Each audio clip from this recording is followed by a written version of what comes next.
അപ്പൊ അത് പ്രശ്നമല്ല. കാരണം എന്താ? അത് അള്ളാഹ് കൊടുക്കുന്ന അതേ ഞങ്ങളും പറയുന്നുള്ളൂ. മുഹിയുദ്ദീൻ ഷേഖിന്റെ കഴിവ് കൊണ്ടാണെന്ന് ആരും പറയുന്നില്ല. അള്ളാഹു നൽകുന്ന കഴിവ് കൊണ്ടാണ് എന്നും പറയുന്നത്. ഇനി ഞാൻ ഒന്നുകൂടി എന്റെ പ്രിയപ്പെട്ട സഹോദരന്മാരോട് പറയുന്നു, അള്ളാഹുവിനോട് ദുആ ചെയ്യുന്നത് ഏറ്റവും കൂടുതൽ വിരോധമുള്ളവരാണ് മുജാഹിദുകൾ. അള്ളാഹിനോട് തോർക്കണ്ട എന്ന് പറയുന്നത് മുജാഹിദുകളാണ്. എത്രത്തോളം പറഞ്ഞു അറിയോ? ഒരാൾ നിസ്കരിച്ചു, കൂട്ടമായി നിസ്കരിച്ചു, എന്നിട്ട് നമ്മൾ ദ്വാരക്കാണ് റബ്ബനാ ആതിനാ ഫിദ്ദുനിയാ ഹസന വഫിൽ ആഖിറതി ഹസനതൻ വഖിനാ അദാബന്നാർ. ഏറ്റവും നല്ല ദുആ അല്ലാഹുവിനോട് തന്നെയാണ് പറയുന്നത്. പക്ഷേ ഇങ്ങനെ നിസ്കാരത്തിന്റെ ശേഷം കൂട്ടുപ്രാർത്ഥന നടക്കുന്നതിനേക്കാൾ നല്ലത് വ്യഭിചരിക്കലാണ് എന്ന് ഒരു മൗലവി തട്ടിവിടുന്നുവെന്ന് കേൾക്കുക. അതിന് ഏറ്റവും ഇഷ്ടം ബിദ്അത്താണ്. ഒരു തിന്മ ഒരാൾ വ്യഭിചരിക്കുന്നതിനേക്കാൾ, ഒരാൾ മദ്യപിക്കുന്നതിനേക്കാൾ, ഒരാൾ പലിശ കൊടുക്കുന്നതിനേക്കാൾ, ഒരാള് ഈ നിലക്ക് അധർമ്മം പ്രവർത്തിക്കുന്നതിനേക്കാൾ, അളവിലും ദുഃഖത്തിലും കൃത്രിമം പ്രവർത്തിക്കുന്നതിനേക്കാൾ പിശാചിന് ഏറ്റവും ഇഷ്ടം നമസ്കാരത്തിന് ശേഷമുള്ള കൂട്ടപ്രാർത്ഥനയാകുന്ന ബിദ്അത്ത്, സുബഹിക്ക് ശേഷമുള്ള ഖുനൂത്താകുന്ന ബിദ്അത്ത്, ഒരാൾ വ്യഭിചരിക്കുന്നതിനേക്കാൾ വലിയ തിന്മ. സുബ്ഹാനല്ലാഹ്. ഇത് പറഞ്ഞവൻ കേന്ദ്രമിന്റെ പ്രസിഡന്റ് അല്ല, സെക്രട്ടറി അല്ല. സമൂഹമേ, നിങ്ങൾക്ക് എന്തുകൊണ്ട് മനസ്സിലാകുന്നില്ല എന്നാണ് എനിക്ക് പറഞ്ഞതുകൊണ്ട്. പൊട്ടത്തരം പറഞ്ഞാൽ മനസ്സിലാവില്ല. മൂപ്പര് പറഞ്ഞു കേട്ടി നിങ്ങൾ സുബിക്ക് ശേഷമുള്ള മറുഭാഗത്തൊരാൾ നമസ്കാരാനന്തര കൂട്ടുപ്രാർത്ഥന കണ്ടാൽ പിശാച് ഏറെ സന്തോഷിക്കുക. വ്യഭിചരിക്കുന്ന പ്രവൃത്തിയല്ല ഈ കൂട്ടുപ്രാർത്ഥന നടത്തുന്ന മുസ്ലിയാരെ കൊണ്ടാണ് എന്ന് പറയുന്നത് സുഫിയാനു സൗരിയാണ്. പച്ചക്കള്ളാണ്. സുഫിയാനു സൗരി അങ്ങനെ പറഞ്ഞിട്ടില്ല. വ്യഭിചരിക്കുന്നുണ്ട് ഒരു ഭാഗത്ത് റബ്ബനാത്തിനാണ് കൂട്ടുപ്രാർത്ഥന നടത്തുന്നുണ്ട്. ഏറ്റവും നല്ലത് അത് വ്യഭിചാരമാണ് എന്ന് പറയുന്ന പ്രസ്ഥാനം മുജാഹിദുകളാണ്. സുഫിയാനു സൗരി ഞങ്ങളുടെ നേതാവാണ്. ഞങ്ങളുടെ നേതാവിന്റെ ഒറ്റവാക്കിലും അത് പറയാൻ കാണിച്ചു തരാൻ കഴിയില്ല. ഇനി അടുത്ത ചോദ്യം ചോദിക്കും പറയാം. എന്റെ ചോദ്യം, ആ അപകട സമയത്തിൽ ആ വിളിച്ച ആൾക്ക് ഇപ്പോ നേരത്തെ പ്രസംഗിച്ച ഉസ്താദ് പറഞ്ഞു അവസാനം മരിക്കുന്ന സമയത്ത് കാമിലായ ഈമാനോട് കൂടി മരിക്കാൻ തൗഫീക്ക് തരണം, അശ്ഹദു അല്ലാ ഇലാഹ ഇല്ലല്ലാഹ് വ അശ്ഹദു അന്ന മുഹമ്മദ് റസൂലുള്ളാഹ് എന്ന് പറഞ്ഞു മരിക്കാൻ നമുക്ക് ഭാഗ്യം വേണമെന്ന്. അത് എല്ലാ മുസ്ലിമീങ്ങളെയും അത് തന്നെയാണ് ഷഹാദത്ത് കലിമ. ആ പറഞ്ഞിട്ട് എന്തായാലും അപകടം സംഭവിച്ച ആ സുഹൃത്തിന് ഹോബിയായിട്ട് വന്നതാണ് മൊഹീദ്ദീൻ ഷേഖ് തങ്ങളെ എന്ന് വിളിച്ചിട്ട്. ഈ സഹോദരന് അവസാനം മരിക്കുമ്പോൾ അപകടത്തിൽ മൊഹീദ്ദീൻ ഷേഖ് തങ്ങളെ എന്ന് വിളിച്ചു. ആ സമയത്ത് മരിച്ചു. ആ സഹോദരന് ഷഹാദത്ത് കലിമ ആയിട്ടുണ്ടോ? രണ്ടാമത്തെ ചോദ്യം ഒന്ന് കഴിഞ്ഞിട്ട് ബാക്കിയാക്കാം ഇൻഷാ അല്ലാഹ്. ചോദ്യം അതാണ് ഞാൻ മനസ്സിലാക്കിയത്. ആ നേരത്ത് ഇസ്ലാം എന്ന് പുറത്തു പോകുന്നുള്ള പ്രശ്നം അതല്ല സുഹൃത്ത് ഉദ്ദേശിച്ചത്. അവസാനത്തെ വാചകം മുഹിയുദ്ദീൻ ഷേഖ് ആവൂലേ എന്നാണ് ഞാൻ പറയുന്നു. മുഹിയുദ്ദീൻ ഷേഖിനെയല്ലേ കാവൽ വിളിച്ചത്? കാവൽ വിളിച്ചാൽ കാവൽ കൊടുക്കുന്ന ആളാണ് മുഹിയുദ്ദീൻ ഷേഖ് റളിയല്ലാഹു അൻഹു. അതുകൊണ്ട് തന്നെ മുഹിയുദ്ദീൻ ഷേഖ് എന്ന് വിളിച്ച മുഅ്മിനിന്റെ അടുത്ത് മുഹിയുദ്ദീൻ ഷേഖ് വരും. അത് വിളിച്ചാൽ അവിടെ അവസാനം ലാ ഇലാഹ ഇല്ലല്ലാഹ് പറയാൻ മുഹിയുദ്ദീൻ ഷേഖിന്റെ കഴിവുകൊണ്ട് അല്ലാഹു അദ്ദേഹത്തിന് കഴിവ് കൊടുത്തിരിക്കും. അപ്പൊ നിങ്ങൾ സംശയിക്കണ്ട. മുഹിയുദ്ദീൻ ഷേഖെ കാക്കണേ എന്ന് പറഞ്ഞാൽ അങ്ങനെ മരിച്ചു പോവില്ല. ആ മുഹിയുദ്ദീൻ ഷേഖിന്റെ കാവൽ അപ്പ കിട്ടും. ഉടനെ അവൻ ലാ ഇലാഹ ഇല്ലല്ലാഹ് കൂടി പറയും. അതും കൂടി പറഞ്ഞിട്ടേ അവൻ മരിക്കൂ. ഇതാണ് ഇതിന്റെ മറുപടി. ഈ ചോദ്യത്തിൽ എനിക്ക് ഉണ്ടായ ഒരു അനുഭവത്തിന്റെ വെളിച്ചത്തിൽ ഒരു ചോദ്യം ചോദിക്കുകയാണ്. അതിന്റെ വിധി ഉസ്താദ് പറഞ്ഞാൽ, അതായത് എൻ്റെ ഉമ്മ ഹോസ്പിറ്റലിൽ അസുഖമായിട്ട് കിടക്കുമ്പോൾ, സീരിയസ് ആയിട്ട് കിടക്കുമ്പോൾ പനിയും വറയലും വന്ന് ഏകദേശം സക്കറാത്തിന്റെ സമയത്ത് ബദരീങ്ങളെന്ന് എൻ്റെ ഉമ്മ വിളിച്ചു. ബദരീങ്ങളെന്ന് വിളിച്ച് വിറച്ചിട്ട് പൊന്തി ബദരീങ്ങളെന്ന് വിളിച്ചങ്ങ് കിടന്ന് ലാ ഇലാഹ ഇല്ലല്ലാഹ് എന്ന കലിമ ഉറക്കെ ഉച്ചരിച്ച് എൻ്റെ അമ്മ മരിച്ചു. ഇതിന്റെ വിധി എന്താണെന്ന് സാർ? അൽഹംദുലില്ലാഹ്. നമ്മൾ പറഞ്ഞതിന് ഒരു അനുഭവം വിവരിച്ച എന്റെ സുഹൃത്തിന് നന്ദി. അതാ ഞാൻ പറഞ്ഞത്. ബദരീങ്ങളെ വിളിച്ചാൽ, മുഹിയുദ്ദീൻ ഷേഖിനെ വിളിച്ചാൽ അപ്പോൾ അവർ ഉടനെ ഇടപെടും. എന്നിട്ട് ആ ഇടപെടൽ കൊണ്ട് നമുക്ക് പറയാൻ കഴിയും ലാ ഇലാഹ ഇല്ലല്ലാഹ്. അതാണ് അവിടുത്തെ ഏറ്റവും വലിയ സഹായം. ആ സഹായം അവർ തരും എന്നതിന് അനുഭവം തന്നെ സാക്ഷിയാണ്. അഭിനന്ദനങ്ങൾ. നബി സല്ലല്ലാഹു അലൈഹി വസല്ലം തങ്ങൾ ഇങ്ങനെ മഹാന്മാരെ അല്ലെങ്കിൽ ഇതിനു മുമ്പ് വന്ന മുർസലീങ്ങളെ അപകട സമയത്തിൽ വിളിച്ചതായ ഏതെങ്കിലും തെളിവുണ്ടോ? അതിന് ഞാൻ ഏറ്റവും കൂടുതൽ നിങ്ങളോട് പറഞ്ഞു തെളിവ് തന്നെയാണ്. നബി സല്ലല്ലാഹു അലൈഹി വസല്ലം തങ്ങളെ സംബന്ധിച്ചിടത്തോളം കൂടുതൽ ആളുകളെ വിളിക്കേണ്ട കാര്യം ഉണ്ടാവില്ല. കാരണം നമ്മളെക്കാൾ വലിയ ആളുകളെ വിളിക്കലാണ് സഹായം തേടുക എന്ന് പറയുന്നത്, അല്ലേ? നമ്മളെക്കാൾ വലിയ ആളുകളെയാണ് നമ്മൾ വിളിക്കുന്നത്. നബി സല്ലല്ലാഹു അലൈഹി വസല്ലം തങ്ങളെക്കാൾ വലിയ ഒരാളില്ല. അത് അല്ലാഹു തന്നെയാണ്. അതുകൊണ്ട് തന്നെ നബി സല്ലല്ലാഹു അലൈഹി വസല്ലമ തങ്ങൾ നമ്മോട് ഇങ്ങോട്ട് പറഞ്ഞു, എന്ത്? അന സയ്യിദു ഉൽദി ആദം ശഫീഉനാ മുഹമ്മദുർ റസൂലുള്ളാഹി. എല്ലാ ജനങ്ങളോടും പറഞ്ഞു, ആദമിന്റെ സന്തതികളായ മനുഷ്യർ എവിടെയുണ്ടോ അവരൊക്കെയും എവിടെയുണ്ടെങ്കിലും ആ സമൂഹത്തെ, പ്രിയപ്പെട്ട സഹോദരന്മാരെ, നബി സല്ലല്ലാഹു അലൈഹി വസല്ലം തങ്ങൾ പറഞ്ഞു, ഞാൻ അവർക്കൊക്കെ ആപത്തിന്റെ സമയത്തും മുസീബത്തിന്റെ സമയത്തും സഹായിക്കാനുള്ള ആളാണ്. ആ ഹദീസിന്റെ അർത്ഥം ഇമാം നബവി തന്റെ ശർഹ് മുസ്ലിമിൽ അങ്ങനെ തന്നെ പറഞ്ഞു, ഐ ഹുവല്ലദീ യുഹ്സൗ ഇലൈഹി ഫിന്നവാഇദി വസ്സദാഇദി ഫയഖൂമു ബിയംദിഹിം വയതഹമ്മലു അൻഹും മകാരിയഹും വയദ്ഫഉ അൻഹും. നബി തങ്ങൾ ഒരു നേതാവാണ്. എങ്ങനെയുള്ള നേതാവ്? യുഹ്സൗ ഇലൈഹി, ആ നേതാവിലേക്ക് അഭയം തേടപ്പെടുന്നു. ഫിന്നവാഇദി, ബുദ്ധിമുട്ടുള്ള സമയത്ത്, വസ്സദാഇദി, അതേ ശക്തമായ എടങ്ങാറുകളും മുസീബത്തും വരുന്ന സമയത്ത് അഭയം തേടുന്ന നേതാവാണ് മുഹമ്മദ് റസൂലുള്ളാഹി സല്ലല്ലാഹു അലൈഹി വസല്ലം. അങ്ങനെ സഹായം തേടിയാലോ ഫയഖൂമു ബിയംദിഹിം, അവരുടെ കാര്യത്തിൽ നബി സല്ലല്ലാഹു അലൈഹി വസല്ലം ഇടപെടുന്നു. വയതഹമ്മലു അൻഹും മകാരിയഹും, അവരെ ബുദ്ധിമുട്ടുകളെ നബി തങ്ങൾ നീക്കം ചെയ്യുന്നു എന്ന് പറയുന്നത് എല്ലാ മനുഷ്യരോടുമാണ്. അപ്പൊ എന്റെ പ്രിയപ്പെട്ട ചോദ്യകർത്താവും എല്ലാവരും മനസ്സിലാക്കുക, അള്ളാഹുവിന്റെ റസൂൽ നമ്മോട് പറയുന്നത്, നിങ്ങൾ ഏത് ആപത്തിൽപ്പെട്ടാലും, നിങ്ങൾ ഏത് മുസീബത്തിൽ അകപ്പെട്ടാലും പേടിക്കണ്ട, ഞാൻ നിങ്ങൾക്ക് അഭയം തേടുന്ന നേതാവാണെന്ന് ബഹുമാനപ്പെട്ട മുഹമ്മദ് റസൂലുള്ളാഹി സല്ലല്ലാഹു അലൈഹി വസല്ലം. അപ്പൊ നമുക്ക് നല്ലത് ആ വാക്ക് അംഗീകരിച്ച് അള്ളാഹുവിനോട് ദുആ ചെയ്യുകയും നബി സല്ലല്ലാഹു അലൈഹി വസല്ലം തങ്ങളോട് സഹായമർത്ഥിക്കുകയും ചെയ്യലാണ് എന്നതാണ് ആ വിഷയത്തിൽ പറയാനുള്ള മറുപടി. നബിയുടെയും സഹാബത്തിന്റെയും കാലങ്ങൾ കഴിഞ്ഞ് വളരെ കാലങ്ങൾക്ക് ശേഷമാണ് കുത്തുബിയത്ത്, റാത്തീബ് എന്നിവയൊക്കെ രചിച്ചിട്ടുള്ളത്. അപ്പോൾ അത് ബിദ്അത്തല്ലേ? ആ ചോദ്യത്തിന് കേട്ടാൽ ഫസ്റ്റ് തോന്നിപ്പോകും ബുഖാരിയും മുസ്ലിമൊക്കെ നബി തങ്ങളെ കാലത്തുള്ളതാണ് എന്ന് തോന്നിപ്പോകും. അങ്ങനെയല്ല. സ്വഹീഹുൽ ബുഖാരിയും സ്വഹീഹുൽ മുസ്ലിമും പിന്നെ പിൽക്കാലത്ത് വന്ന ഗ്രന്ഥങ്ങളും അതുപോലെ അൽമനാറും ശബാബും സാൽവേഷനും അങ്ങനെ തുടങ്ങി ഇതെല്ലാം ഉണ്ടായത് പിൽക്കാലത്താണ്. പിൽക്കാലത്ത് ഉണ്ടായി എന്നത് ഒരു കാര്യം തള്ളപ്പെടാനുള്ള മാനദണ്ഡം അല്ല.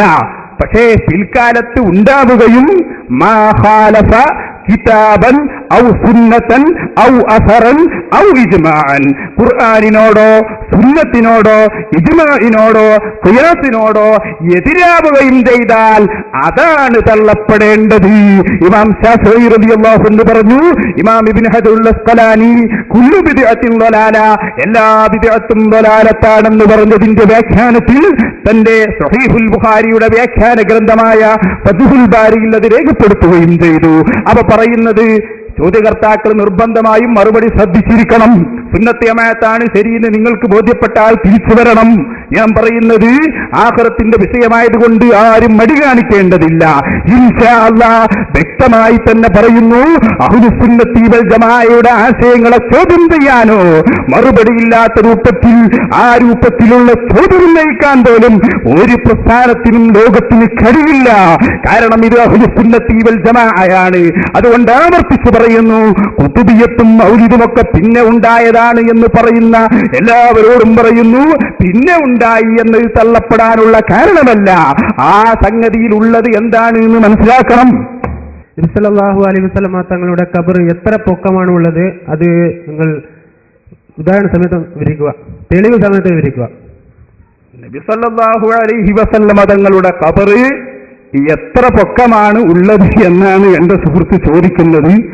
ആ ചോദ്യം തന്നെ ഞാൻ മനസ്സിലാക്കുന്നത് നബി സല്ലല്ലാഹു അലൈഹി വസല്ലമ തങ്ങളുടെ ജാറത്തെക്കുറിച്ച് പണ്ടൊരാൾ കള്ളജാറമെന്ന് പറയുന്നു, അവിടുന്ന് തെറ്റിദ്ധരിച്ചതാകുമെന്ന് ഞാൻ മനസ്സിലാക്കുന്നു.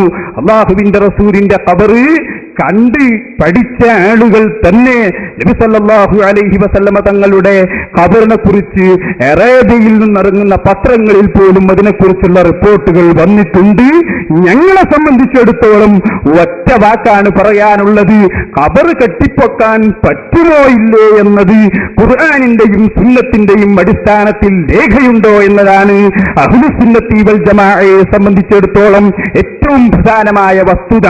അതുകൊണ്ട് ഞങ്ങൾ പറയുന്നു, പറയുന്നു, ഖബർ മഹാന്മാരുടേതായാൽ അത് കെട്ടിപ്പൊക്കാമെന്നത് സ്വഹീഹുൽ ബുഖാരിയിൽ ബഹുമാനപ്പെട്ട സ്വഹാബാക്കൾ നമ്മളെ പഠിപ്പിച്ചിട്ടുണ്ട്. മദീനയിൽ ആദ്യം മരിച്ച സ്വഹാബി ഉസ്മാൻ ഇബ്നു മദ്ഊൻ റളിയല്ലാഹു അൻഹു ആണ്. ആ സ്വഹാബിയുടെ ഖബർ തന്നെ നല്ല ഉയരത്തിൽ ഞങ്ങളിൽ നിന്നുള്ള ഒരാൾ ചാടിയാൽ എത്താത്ത രൂപത്തിൽ കെട്ടിപ്പൊന്തിച്ചിരുന്നു എന്ന് സ്വഹീഹുൽ ബുഖാരി, ഫത്ഹുൽ ബാരി അടക്കം നോക്കുന്നവർക്ക് ഗ്രഹിക്കാവുന്നതാണ്. അതുകൊണ്ട് തന്നെ അള്ളാഹുവിന്റെ റസൂലിന്റെ കാലഘട്ടത്തിൽ തന്നെ ഖബർ കെട്ടിപ്പൊക്കിയതിന് ബുഖാരിയിൽ തെളിവുണ്ടാകുമ്പോൾ മുസ്ലിമീങ്ങളെ സംബന്ധിച്ചിടത്തോളം ഖബർ കെട്ടിപ്പൊക്കുക എന്ന വിഷയത്തിന് വേറെ തെളിവ് അന്വേഷിക്കേണ്ടതില്ല. സ്വഹീഹുൽ ബുഖാരിയിൽ തന്നെ ഔലിയാക്കളുടെ സ്വഹാബാക്കളുടെ ഖബർ കെട്ടിപ്പൊക്കിയതിന് തെളിവ് കാണുന്നു. പിന്നെ അവിടെ ഒരു ചോദ്യം, അങ്ങനെയാണെങ്കിൽ ഇപ്പോൾ മക്കയിൽ ഖബർ കാണുന്നില്ലല്ലോ, അതുപോലെ മദീനയിൽ ഖബറിന്റെ മുകളിൽ കുബ്ബ കാണുന്നില്ലല്ലോ എന്നാണ്. അതാണ് ആ സുഹൃത്ത് ചോദിക്കുന്നത്. ഞാൻ പറയുന്നു, പൊളിച്ചാൽ പിന്നെ കാണൂല. നിങ്ങൾ കണ്ടിട്ടില്ലേ, ഈ നാടുകാണി ചുരത്തിൽ ഒരു പഴയ മക്ബറയുണ്ടായിരുന്നു. കേരളത്തിലെ മുജാഹിദുകൾ പണ്ടേ കുബ്ബ പൊളിയന്മാരാണ്. കരിയാസുലാഹിയുടെ പ്രസംഗം ഒന്ന് കേൾപ്പിച്ചെടുക്ക്. കുബ്ബ പൊളിക്കണം എന്ന് പറയുന്നവരാണവർ. തെറ്റാണെന്നും മുസ്ലിം സമുദായത്തിന് ആപത്താണെന്നും ഈ നാട്ടിലെ ജനങ്ങളെ പഠിപ്പിച്ചത് ഞങ്ങളാണ്. ഖബർ കൊണ്ടിട്ടില്ല. ഖബറിന്റെ ചുറ്റുമുള്ള വീട് പോലും വിളിപ്പിക്കലും അതിന്റെ നേരത്തെ ആളുകൾ പച്ചക്കൊക്കെ കൊണ്ടുപോയിട്ടുണ്ട്. അത് പൊളിച്ചു കളയാൻ സൗദി ഗവൺമെന്റ് ധൈര്യമില്ലാതെ മാത്രം. കേരള നേതൃത്വത്തിൽ മുജാഹിദിന്റെ സൗദി ഭരണം കിട്ടിയാൽ 2 ദിവസം ആ പച്ചക്കൊക്കെ തകർക്കുന്നതും റസൂലുള്ളാഹിന്റെ ഖബറിനെ പള്ളിക്ക് പുറത്താക്കിക്കൊണ്ട് മസ്ജിദിന്റെ പരിസരം നിർമ്മിക്കുന്നതുമാണ്. 2 ദിവസം ആ പച്ചക്കൊക്കെ തകർക്കുന്നതും റസൂലുള്ളാഹിന്റെ ഖബറിനെ പള്ളിക്ക് പുറത്താക്കിക്കൊണ്ട് മസ്ജിദിന്റെ പരിസരം നിർമ്മിക്കുന്നതുമാണ്. യാതൊരു സംശയവും വേണ്ട. അല്ലാഹു കാത്തിരക്ഷിക്കുമാറാവട്ടെ. സൗദിയുടെ ഭരണം കിട്ടിയാൽ 2ാമത്തെ ദിവസം മദീനയിലെ പച്ചക്കുബ്ബ അടിച്ചു തീർക്കും. ആ പച്ചക്കുബ്ബ ഉണ്ടാക്കിയത് അവിടെ ഉണ്ട് എന്ന് പലർക്കും കാണാം. അത് ജാറമാണെന്ന് പറയാ. ആ ജാറ അടിച്ചു പൊളിക്കും. ആരാ പറയുന്നത്? കേരളത്തിലോ കർണാടകയിലോ ലോകത്ത് എവിടെയും ഒരു വാർഡിന്റെ ഭരണം പോലും ഇല്ലാത്തവരാണ് സൗദിയുടെ ഭരണം കിട്ടിയാലെന്ന് പറയുന്നത്. കിട്ടൂലെന്ന് ഉറപ്പാണ്. എന്നാലും വ്യാമോഹാണ്. അങ്ങനെയാണല്ലോ വ്യാമോഹം. ഇവിടെ അള്ളാഹുവിന്റെ റസൂലിന്റെ ഖബറിന്റെ മുകളിൽ കുബ്ബയുണ്ട് എന്ന് തർക്കമില്ലാത്ത വിഷയമാണ്. ഞാൻ പറയുന്നത്, ഔലിയാക്കളെ മക്ബറകൾ അറേബ്യയിൽ ഉടനീളമുണ്ടായിരുന്നു. മക്കയിലും മദീനയിലും കുബ്ബകളും അതുപോലെ ജാറങ്ങളും ഭണ്ഡാരപ്പെട്ടികളും ഉണ്ടായിരുന്നു. ആരാ പറയുന്നത്? മുജാഹിദുകളുടെ ചരിത്രകാരനായ ഈ മൊയ്ദ് മൗലവി. എന്നിട്ടോ മുഹമ്മദ് ബിൻ അബ്ദുൽ വഹാബ് എന്ന് പറയുന്ന മനുഷ്യൻ, അദ്ദേഹം സൗദി ഗവൺമെന്റിനെ സ്വാധീനം ചെലുത്തി ആ മക്ബറകളും ആ കുബ്ബകളും ഭണ്ഡാരപ്പെട്ടികളും അടിച്ചു തകർത്തു കളഞ്ഞു. അന്നത്തെ പണ്ഡിതന്മാർ പോലും അതിനെ എതിർത്തിരുന്നു എന്ന് ഈ മൊയ്ദ് മൗലവി ഇന്ത്യൻ മുസ്ലിമീങ്ങളും സ്വാതന്ത്ര്യ പ്രസ്ഥാനം എന്ന പുസ്തകത്തിൽ പറയുന്നു. അപ്പൊ ഇന്ന് മക്കയിൽ കുബ്ബ കാണുന്നില്ല, അവിടെ ജാറം കാണുന്നില്ല എന്ന് പറയുന്നവരോടുള്ള മറുപടി, പൊളിച്ചാൽ പിന്നെ കാണൂല എന്നാണ്. ഈ ബിൽഡിങ് പൊളിച്ചു കഴിഞ്ഞിട്ട് നാളെ ഒരാൾ വന്ന് പ്രസംഗിക്കാണ്, അവിടെ ബിൽഡിംഗ് ഒന്നും ഇല്ലല്ലോ എന്ന് ചോദിച്ചാൽ പൊളിച്ചാൽ പിന്നെ കാണൂല എന്നാണ് അതിന്റെ മറുപടി. അപ്പൊ അതുകൊണ്ട് ഖബർ വെട്ടിപ്പൊക്കാമെന്നതിന് തെളിവ് ഖുർആനാണ്, വിശുദ്ധ ഹദീസാണ്. അത് മതി. ഇപ്പോൾ കാണുന്നില്ല എന്നതിന്റെ ഉത്തരം മുജാഹിദുകൾ തകർത്ത് കളഞ്ഞതാണ് എന്നാണ് അതിന്റെ മറുപടി. സിദ്ദീഖ് റളിയല്ലാഹു അൻഹുവിന്റെ മൗലൂദിൽ ഒരു പെണ്ണുങ്ങൾക്ക് സ്വപ്നം കാണുന്നു. ഈത്തപ്പഴ മരം പൊളിഞ്ഞു വീണതായിട്ട് സ്വപ്നം കാണുന്നു. ഈ പെണ്ണുങ്ങൾ വിശദീകരിക്കേണ്ടതില്ലല്ലോ ഇൻഷാ അല്ലാഹ്. ഈ പെണ്ണുങ്ങൾ അങ്ങനെ റസൂലുള്ളാഹി സ്വല്ലല്ലാഹു അലൈഹി വസല്ലമ തങ്ങളുടെ അടുത്തേക്ക് പോകുന്നു, സംഭവം പറയുന്നു, സ്വപ്നം കണ്ടു റസൂലുള്ളാഹി സ്വല്ലല്ലാഹു അലൈഹി വസല്ലമ. ഇതിന്റെ വ്യാഖ്യാനം എന്താണ്? അപ്പോൾ അഷ്റഫുൽ ഖൽഖ് ത്വഹ റസൂലുള്ളാഹി സ്വല്ലല്ലാഹു അലൈഹി വസല്ലം തങ്ങൾ പറയുന്നു, നിന്റെ ഭർത്താവ് എവിടെ? അപ്പോൾ പെണ്ണുങ്ങൾ പറയുന്നു, എന്റെ ഭർത്താവ് യാത്രയിലാണ്, ബിസിനസ്സിനായിട്ട് പോയിരിക്കുന്നു. അപ്പോൾ റസൂലുള്ള പറയുന്നു, നിന്റെ ഭർത്താവ് ഇനി അന്ത്യദിനം വരെ നിന്റെ അടുത്ത് ബന്ധപ്പെടൂല, നിന്റെ കണ്ടുമുട്ടൂല. എന്നിട്ട് പെണ്ണുങ്ങൾ പൊട്ടിക്കരഞ്ഞിട്ട് പോവുക. വഴി മധ്യേ സിദ്ദീഖ് റളിയല്ലാഹു അൻഹു കണ്ടുമുട്ടുന്നു. എന്നിട്ട് സിദ്ദീഖ് റളിയല്ലാഹു അൻഹു എന്താണ് കരയുന്ന സംഭവം ചോദിച്ചാൽ സ്വപ്നം കണ്ട ആ സ്വപ്നം പറയുന്നു. സിദ്ദീഖ് റളിയല്ലാഹു അൻഹുവിനോട് ആ പെണ്ണുങ്ങൾ പറയുന്നില്ല, ഞാൻ എന്താണ് റസൂലുള്ളാഹി സ്വല്ലല്ലാഹു അലൈഹി വസല്ലമയോട് പോയിട്ട് മീറ്റായത് പറയുന്നില്ല. എന്നിട്ട് സിദ്ദീഖ് റളിയല്ലാഹു അൻഹുവിനോട് പറയാത്തതുകൊണ്ട് സിദ്ദീഖ് റളിയല്ലാഹു അൻഹു വ്യാഖ്യാനം പറയുന്നു, നിന്റെ ഭർത്താവ് എവിടെയെന്ന് ചോദിക്കുന്നു. എന്നിട്ട് ആ പെണ്ണുങ്ങൾ പറയുന്നു, എന്റെ ഭർത്താവ് യാത്രയിലാണ്. എന്നിട്ട് സിദ്ദീഖ് റളിയല്ലാഹു അൻഹു പറയുന്നു, നിന്റെ ഭർത്താവ് അതാ ഈവനിങ് മോന്തിക്ക് മുമ്പ് ഈവനിങ് മുമ്പ് നിന്റെ ഭർത്താവ് നിന്റെ പുറയിൽ കണ്ടുമുട്ടു എന്ന് പറയും. അപ്പോൾ പെണ്ണിങ്ങ വീട്ടിൽ പോയി നോക്കുമ്പോൾ ഭർത്താവ് ഈവനിങ് വന്നെത്തിയിരിക്കുന്നു. അപ്പോൾ റസൂലുള്ളാഹി സ്വല്ലല്ലാഹു അലൈഹി വസല്ലമ തങ്ങളുടെ അവിടെ നിങ്ങൾ മൗലൂദിൽ ഇൻസൾട്ട് ആക്കിയതല്ലേ എന്റെ ചോദ്യം. എന്നിട്ട് നിങ്ങൾ മൗലൂദ് പറഞ്ഞാൽ സിദ്ദീഖ് റളിയല്ലാഹുവിന്റെ മൗലൂദിൽ സിദ്ദീഖ് റളിയല്ലാഹുവിന്റെ പുകഴ്ത്ത, ഉമർ റളിയല്ലാഹുവിന്റെ മൗലൂദിൽ ഉമർ റളിയല്ലാഹുവിന്റെ പുകഴ്ത്ത. അങ്ങനെ ഒരാളെ ഇൻസൾട്ട് ആക്കിയിട്ട് റസൂലുള്ളാഹിനെ ഇൻസൾട്ട് ആക്കിയിട്ട് സിദ്ദീഖ് റളിയല്ലാഹുവിന്റെ പുകഴ്ത്താണ്ടല്ലോ. ഇതാണ് ചോദ്യം. അതിന് രണ്ട് മറുപടിയാണ് പറയാനുള്ളത്. ആദ്യത്തെ മറുപടി, നിങ്ങൾ ഏതെങ്കിലും മൗലിദിൽ എവിടെയെങ്കിലും കാണുന്ന സംഭവങ്ങളൊക്കെ അഹ്ലുസുന്നത്തി വൽ ജമാഅ അംഗീകരിക്കണം എന്നില്ല. ഞങ്ങൾ അംഗീകരിക്കുന്ന മൗലിദുകളിൽ പറയപ്പെടുന്ന സംഭവങ്ങളിൽ മാത്രമേ ഞങ്ങൾക്ക് മറുപടി പറയേണ്ടതുള്ളൂ.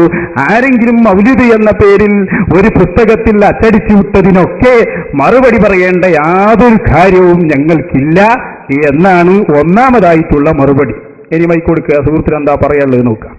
എന്റെ ചോദ്യം, ഇപ്പോ ഉസ്താദ് പറഞ്ഞത് ആരെങ്കിലും എഴുതി വിട്ടിയത് കൊണ്ട് ചോദിക്കേണ്ടതില്ല. തീർച്ചയായും. എന്നാല് ഇപ്പോ സുന്നത്ത് ജമാഅത്തിന്റെ പല സുഹൃത്തുക്കൾക്കും അറിയാത്തത് കൊണ്ട് മൗലൂദല്ല, എന്തായാലും ഞങ്ങളും ഓതുന്നത് ബർക്കത്ത് കിട്ടാൻ വേണ്ടിയിട്ടാണ്. ഓക്കെ. അങ്ങനത്തെ ആ റസൂല് സുഹൃത്തിന് അറിയില്ല, അത് അറബിയിലുള്ളത് കൊണ്ട് അറിയില്ല. തീർച്ചയായിട്ടും മലയാളത്തിൽ ഉണ്ടായത് കൊണ്ട് മൗലൂദ് ഉണ്ടായത് കൊണ്ട് ഒരാളും ആ മൗലൂദ് ഓതുകയില്ല. ഉസ്താദ് തന്നെ പറഞ്ഞ് സമ്മതിച്ചു. ഇല്ല, ഞാൻ രണ്ട് മറുപടി ഉള്ളതിൽ ഒരു മറുപടി ഞാൻ പറഞ്ഞത് ആരെങ്കിലും എഴുതി വിട്ടത് കൊണ്ട് ഓതേണ്ടതില്ലാണ് ഉസ്താദ് പറഞ്ഞത്. നമ്മൾ അംഗീകരിക്കുന്നത് മാത്രമേ ചെയ്യേണ്ടതുള്ളൂ. ഓക്കെ. പാവപ്പെട്ട ഇവിടെ നിൽക്കുന്ന 90%, 90% ആൾക്കാർ അറബി അറിയില്ല. പക്ഷേ അറബി അറിയുന്ന ഒരാളെ അവർ ഖത്തീബായിട്ടോ ഇമാമായിട്ടോ നിർത്തിയിരിക്കും. മൗലൂദ് ഖത്തീബായിട്ട് ഇമാമായിട്ട് നിർത്തിയ ആൾക്ക് മാത്രമല്ല ഓതേണ്ടത്, പക്ഷേ അതിന് നേതൃത്വം നൽകൽ അവരാണ്. അതുകൊണ്ടാണ് അവർ അങ്ങനെ കഴിവുള്ള പണ്ഡിതന്മാരെ തന്നെ മഹല്ലിൽ നിർത്തുന്നത് എന്ന് നിങ്ങൾ മനസ്സിലാക്കും. എന്തുകൊണ്ട് ആ മൗലൂദിനെ നിങ്ങൾ തള്ളാത്തത്? കിതാബിൽ നിന്നിട്ട് സിദ്ദീഖ് മൗലൂദിനെ എന്തുകൊണ്ട് നിങ്ങൾ തള്ളാത്തത്?